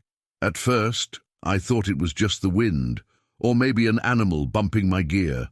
But as I fumbled for my flashlight and illuminated the LCD screen, my blood ran cold. Hundreds of photos, all taken while I slept, showed a pair of glowing eyes getting closer and closer to my tent with each frame. My name is Alex Chen, and I've been a wildlife photographer for the better part of 2 decades. I've captured images of some of the rarest and most elusive creatures on the planet, from snow leopards in the Himalayas to jaguars in the Amazon. But nothing in my years of experience could have prepared me for what I encountered in the depths of the Olympic National Forest. It was supposed to be a routine assignment. National Geographic had commissioned me to document the resurgence of wolf populations in the Pacific Northwest. I'd spent weeks tracking a particular pack, setting up camera traps and scouting locations for the perfect shot. On this night, I decided to camp out in a small clearing, hoping to catch the pack on their nightly hunt. I'd set up my tent, arranged my camera gear, and settled in for a long night of waiting and watching. The forest was unnaturally quiet as darkness fell. No owls hooting, no small animals rustling in the underbrush, just an oppressive silence that seemed to press in from all sides. I tried to shake off the eerie feeling, chalking it up to fatigue from weeks in the field. I must have dozed off at some point, lulled by the quiet and the warmth of my sleeping bag. The sound of my camera's rapid-fire shutter woke me with a start. I'd set it to motion-activated mode, but it had never gone off like this before. A continuous stream of clicks that suggested something was moving repeatedly in front of the lens. Heart-pounding, I reached for my flashlight and camera. As the beam illuminated the LCD screen, I felt a chill run down my spine. The first image showed nothing but the dark forest beyond my tent, but in the next, there was a faint glow, 2 pinpricks of light in the distance. I flipped through the images with shaking hands. In each successive photo, the glowing eyes got closer and larger. Whatever it was approaching my tent with deliberate, measured steps. The last image made my breath catch in my throat. The eyes filled the entire frame, and I could make out hints of a face around them, a face that was decidedly not wolf-like, not like any animal I'd ever seen. A twig snapped outside my tent, and I nearly dropped the camera. Slowly, hardly daring to breathe, I turned off my flashlight and peered through a small gap in the tent flap. What I saw defied explanation. Standing just at the edge of the clearing was a creature straight out of a nightmare. It was vaguely humanoid, but much larger, easily 7 or 8 feet tall. Its body was covered in thick, matted fur, and its limbs were too long, too jointed to be human. But it was its face that truly chilled me to the bone. A twisted mix of wolf and human features, with a protruding snout full of sharp teeth and those glowing eyes that had been captured in my photos. For a long moment, we stared at each other. Me, paralyzed with fear, and the creature regarding me with an unsettling intelligence. Then, to my utter shock, it spoke. The sound bypassed my ears entirely, resonating directly in my mind. It wasn't English. Wasn't any language I recognized, but somehow I understood the intent behind it. Why here? This place not for you. I blinked, sure I was dreaming. This couldn't be real. But as I stared into those glowing eyes, I knew with bone-deep certainty that this was happening. I'm a photographer, I stammered, my voice barely above a whisper. I'm documenting the wolves. I didn't mean to intrude. The creature's eyes narrowed, and I got the distinct impression it was annoyed. Not wolves. Us. Old ones. You see too much. Go now. I want to go, I said, my voice shaking. But what are you? There are stories, legends, but I never thought... A low growl rumbled from the creature's chest, cutting me off. No stories, no pictures. Forget, or join others. With a clawed hand, it gestured to the forest behind it. As my eyes adjusted to the darkness, I saw shapes moving in the shadows. More creatures, similar but each uniquely terrifying in its own way. I nodded frantically, my survival instinct overriding any lingering curiosity. Okay, I'll go. I won't tell anyone, I swear. The creature regarded me for another long moment, its alien gaze seeming to pierce right through me. Then, with a sound like rustling leaves, it melted back into the forest. The other shapes followed, disappearing into the darkness as if they'd never been there at all. I didn't sleep for the rest of the night. As soon as the first light of dawn broke through the trees, I packed up my camp with shaking hands. My camera. I stared at it for a long moment, torn between my instinct as a photographer to preserve the evidence and the bone-deep knowledge that doing so would be incredibly dangerous. In the end, I removed the memory card and snapped it in half. As I hiked back to civilization, my mind reeled with questions. What were those creatures? How long had they been here, hidden in the depths of the forest? Were they what the legends of Bigfoot and Sasquatch were based on, or something else entirely? But deeper than the questions was a certainty. I could never speak of this to anyone. Who would believe me? And if they did, what danger might that bring? Both to the creatures and to those who sought them out. I've never returned to that part of the Olympic National Forest. My official report cited equipment failure and bad weather as the reason for my lack of wolf photos. I've turned down every assignment that would take me back to those deep, dark woods. But sometimes, on quiet nights, when the wind whispers through the trees, I remember those glowing eyes and that impossible form. And I know, with absolute certainty, that there are things in this world, ancient, powerful things, that humans were never meant to encounter. Things that roam the wild places, just beyond the edge of firelight and civilization. I was given a warning and a chance to leave, and I'll spend the rest of my life making sure no one else ever stumbles upon the secrets hidden in the heart of the forest. As for my career, I still photograph wildlife, but I stick to more documented species now, never venturing too deep into uncharted territory. Because I know that in the darkest corners of our world, there are mysteries better left unsolved and creatures better left undisturbed, and sometimes the most important story a photographer can tell is the one they choose to keep secret. Story 19. The first night, we dismissed the sounds as wildlife. The second night, we told ourselves it was the wind. By the third night, huddled in our tents as massive shapes circled our camp, we could no longer deny the terrifying truth. We were not alone in these woods. My name is Mike, and what was supposed to be a relaxing camping trip with friends turned into a nightmare that would forever change our understanding of the world around us. It all started innocently enough. 4 of us, myself, my best friend Dave, his girlfriend Sarah, and my sister Rachel, decided to take a week-long camping trip in the Gifford-Pinchot National Forest. We were all experienced outdoors people, confident in our ability to handle whatever nature might throw our way, or so we thought. The first 2 days were perfect. We hiked deep into the backcountry, set up camp near a pristine mountain stream, and spent our time fishing, exploring, and enjoying the serenity of the wilderness. As night fell on that second day, we gathered around the campfire, trading stories and roasting marshmallows. That's when we heard it, a sound that didn't belong. It was a low, rumbling growl, unlike anything I'd ever heard before.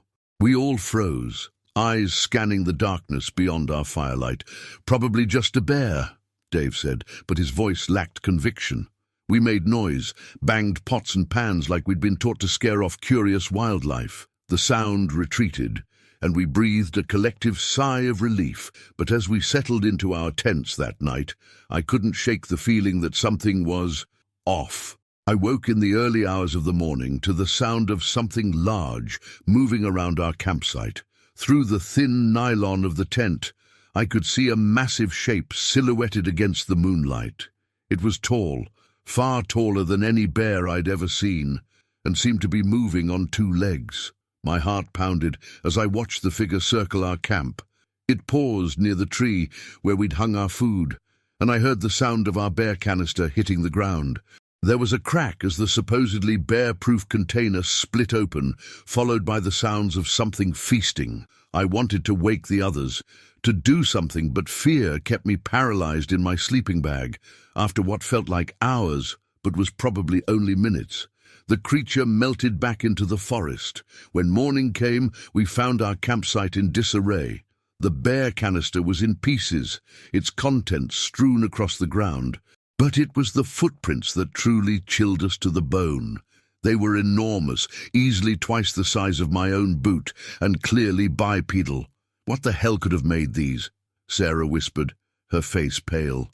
None of us had an answer, But we all felt the same growing sense of unease. Dave suggested we pack up and head back to civilization, but we were at least 2 days' hike from the nearest road. In the end, we decided to stay put and hope that whatever had visited us in the night would not return. We spent the day in a state of nervous tension, jumping at every snapping twig and rustle of leaves. As dusk approached, we built our fire larger than usual, as if the extra light could keep at bay the nameless fear that had taken root in our minds. The attack came just after midnight. I was awakened by Sarah's scream. Scrambling out of my tent, I was met with a scene of chaos. Massive, hair-covered figures moved at the edge of our firelight. I caught glimpses of glowing eyes, of powerful limbs, of faces that seemed to be a nightmarish blend of human and animal features. Dave was trying to fend one of the creatures off with a burning branch from the fire. Rachel had scrambled up a tree, while Sarah... My blood ran cold as I saw Sarah struggling in the grip of the largest creature. It stood at least 8 feet tall, its fur a mottled grey in the flickering firelight. As I watched in horror, it began to drag her towards the darkness of the forest. Without thinking, I grabbed my hatchet and charged. The creature turned at my approach, and I found myself staring into eyes that were terrifyingly intelligent. For a moment, the world seemed to freeze. Then the thing smiled, a gruesome parody of a human expression that revealed rows of dagger-like teeth. It casually batted me aside with its free hand, sending me flying. I hit a tree hard, the impact driving the air from my lungs. Through blurred vision, I saw Dave rushing to Sarah's aid, swinging his flaming branch like a sword. To my amazement, the fire seemed to give the creatures pause. They retreated from the flames, snarling in frustration. Dave managed to pull Sarah free, and we all scrambled to the relative safety of our fire's light. For hours, we huddled together, keeping the fire blazing as the creatures circled just beyond the reach of the flames.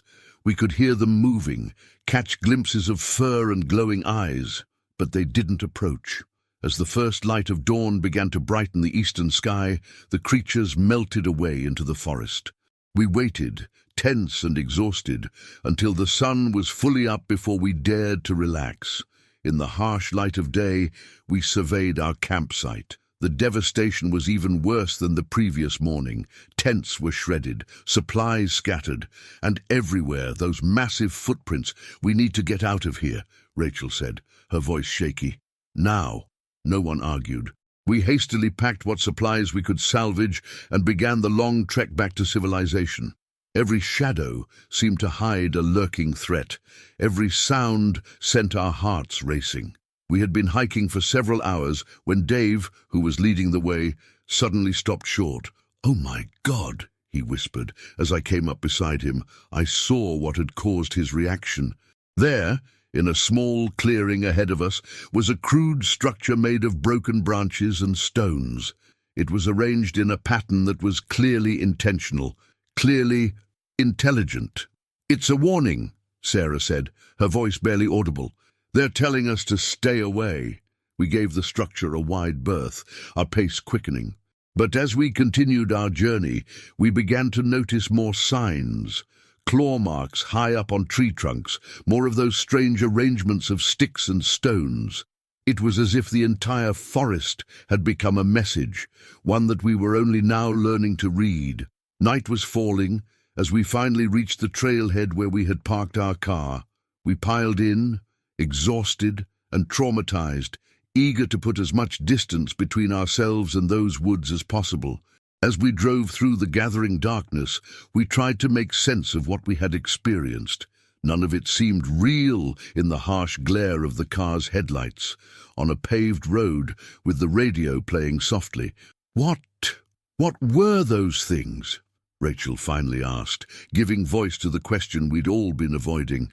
"Bigfoot," Dave suggested, but his tone made it clear he didn't really believe it. "Werewolves?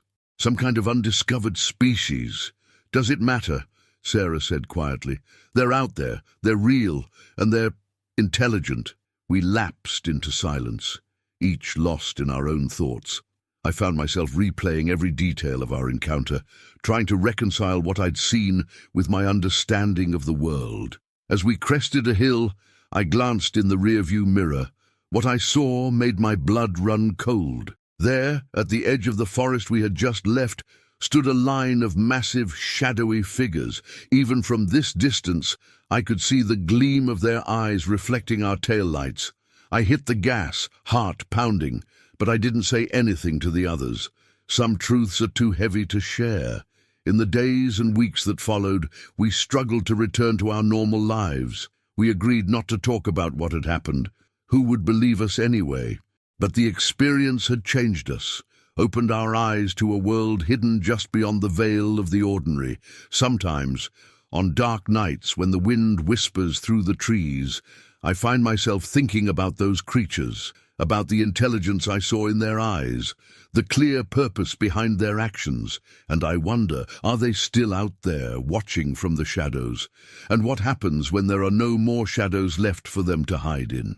There are things in this world beyond our understanding, creatures that defy explanation, and sometimes, if we're not careful, we might just stumble into their world. The line between reality and legend is thinner than we think, and in the deep, dark woods, that line can disappear altogether. So the next time you're in the wilderness, and you hear a sound that doesn't quite fit, or see a shadow that seems just a little too large, remember our story, and remember that not all mysteries are meant to be solved. Some are better left hidden in the wild places of the world, watching and waiting. Story 20.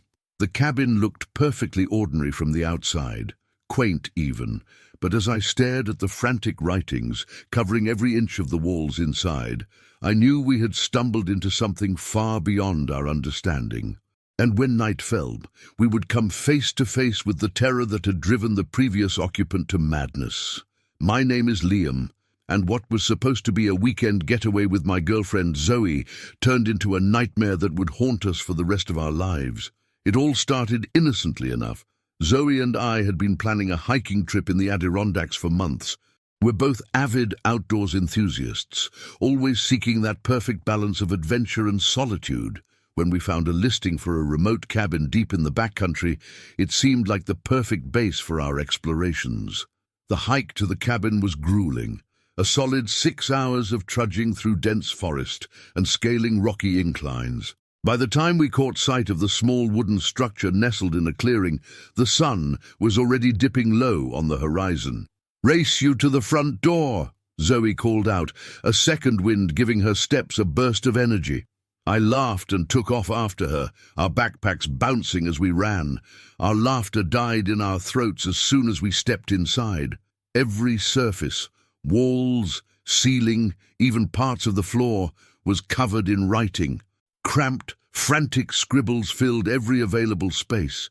Crude drawings were interspersed throughout, depicting a monstrous, antlered figure that made my skin crawl just looking at it. "What the hell?" I whispered, my eyes darting from one section of text to another. "It's coming! Can't sleep, it watches! The Wendigo hungers!" The words were scrawled in what looked like charcoal, some areas smeared as if the writer had been in a frenzy. In a few places, I saw reddish-brown stains that I prayed weren't blood. Zoe gripped my arm tightly. "Liam, we need to leave. Now." I nodded, but as I turned to go, something caught my eye.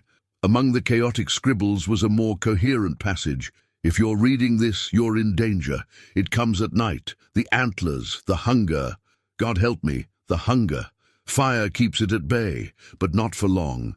Nothing stops it for long. I'm sorry. I'm so sorry." A chill ran down my spine. This was more than just the ravings of a madman. There was a palpable fear in those words, a desperation that felt all too real. "We can't leave now," I said, gesturing to the darkening sky outside. "We'd never make it back to the trailhead before nightfall. We're better off staying here and leaving at first light." Zoe looked like she wanted to argue, but a distant rumble of thunder made the decision for us. A storm was rolling in, and being caught out in it would be far more dangerous than spending one night in this unnerving cabin. We set about making the place as secure as possible. boarding up the windows and building a roaring fire in the stone fireplace. All the while, I couldn't shake the feeling of being watched. The crude drawings of the antlered creature seemed to follow us with their hollow eyes. As night fell and the storm raged outside, we huddled close to the fire, speaking in hushed tones. "What do you think happened here?" Zoe asked, her eyes constantly darting to the shadows at the edge of the room. I shook my head. "I don't know. Maybe the isolation got to whoever was staying here. Or maybe—" I trailed off, not wanting to give voice to the darker possibilities swirling in my mind. A particularly loud crack of thunder made us both jump, and that's when we heard it, a sound that didn't belong, a low, guttural moan that seemed to come from everywhere and nowhere at once. We froze, straining our ears. For a moment, there was nothing but the patter of rain and the crackling of our fire. Then we heard it again, closer this time. It was followed by the unmistakable sound of something heavy walking on the cabin's roof. Zoe's grip on my arm tightened painfully. "Liam," she whispered, her voice trembling. "What is that?" Before I could answer, a new sound joined the cacophony, the splintering of wood. Something was trying to force its way inside. We scrambled to our feet, looking wildly around for anything we could use as a weapon. I grabbed a heavy iron poker from beside the fireplace, while Zoe armed herself with one of our hiking axes. The sound of splintering wood grew louder, now coming from multiple points around the cabin. Whatever was out there, there was more than one of them. "The attic," I said suddenly, remembering the trapdoor we had seen earlier. "We can hide in the attic." We raced to the far corner of the cabin where a rope hung from a panel in the ceiling. I gave it a hard tug, and a wooden ladder unfolded. We climbed up just as the first of the cabin's boards gave way with a thunderous crack. The attic was pitch black and filled with dust. We huddled in a corner, trying to control our panicked breathing as we listened to the chaos below. The sound of breaking wood was deafening now. I could hear heavy footsteps, the scraping of claws on the floor, and underneath it all, that horrible moaning, a sound of hunger and rage that chilled me to my very core. Suddenly, the trapdoor flew open, slamming against the attic floor. In the dim light filtering up from below, I saw something begin to climb the ladder, something massive, with limbs far too long to be human. As it pulled itself into the attic, I got my first clear look at the creature, and my mind reeled, unable to process what I was seeing. It was vaguely humanoid, but stretched and distorted in nightmarish ways. Its body was emaciated, ribs protruding from papery skin, yet it moved with terrifying strength. Matted fur covered parts of its body, and its hands ended in wickedly curved claws. But it was the head that truly horrified me. A skull-like face with sunken, glowing eyes was topped by a rack of antlers that scraped the attic's low ceiling. Its mouth opened in a silent scream, revealing rows of needle-sharp teeth. This was the Wendigo from the drawings downstairs, the creature that had driven the cabin's previous occupant to madness. And now it had found us. What happened next was a blur of terror and adrenaline. I swung the fireplace poker with all my might, connecting solidly with the creature's head. It let out an unearthly shriek that set my teeth on edge. Zoe was right behind me, her axe flashing in the dim light. We fought with the desperate strength of those who know they're fighting for their lives, but the Wendigo was incredibly strong, and it wasn't alone. I could hear more of them downstairs, tearing the cabin apart in their frenzy to reach us. Just when I thought we were done for, Zoe let out a triumphant yell. She had found an old oil lantern tucked away in a corner of the attic. With shaking hands, she lit it and hurled it at the Wendigo. The creature's unearthly screech as the flames engulfed it would haunt my nightmares for years to come. It thrashed wildly, its antlers gouging deep furrows in the wooden beams around us. Then, in a move that defied its size, it launched itself back through the trapdoor. We heard crashes and inhuman cries from below as the burning Wendigo collided with its brethren. The smell of burning flesh and hair filled the air, making me gag. Zoe and I huddled together in the attic, too terrified to move, as the sounds of destruction gradually faded. We stayed there until the first light of dawn began to filter through the cracks in the roof. When we finally dared to descend, we found the cabin in ruins. Claw marks scored every surface, and there were patches of scorched wood where the fire had spread, but of the Wendigos themselves there was no sign. We didn't waste any time. Grabbing what was left of our supplies, we set out at a run, not slowing until we had put miles between us and that accursed cabin. We never reported what happened. Who would believe us? Even now, years later, I sometimes wonder if it was all some shared delusion brought on by isolation and fear. But then I'll catch a glimpse of the scars on my arm from that night, or wake up in a cold sweat from dreams of antlered shadows and glowing eyes. There are things in this world that defy explanation, creatures that lurk in the dark places beyond the reach of civilization. And sometimes, if we're very unlucky, we might stumble upon them. So the next time you're deep in the wilderness and you hear a sound that doesn't quite fit, or see a shadow that seems just a little too tall, remember our story. And remember that some cabins are better left undiscovered, some mysteries better left unsolved. For in the deep, dark woods, legends can come to life, and not all of them are content to remain hidden.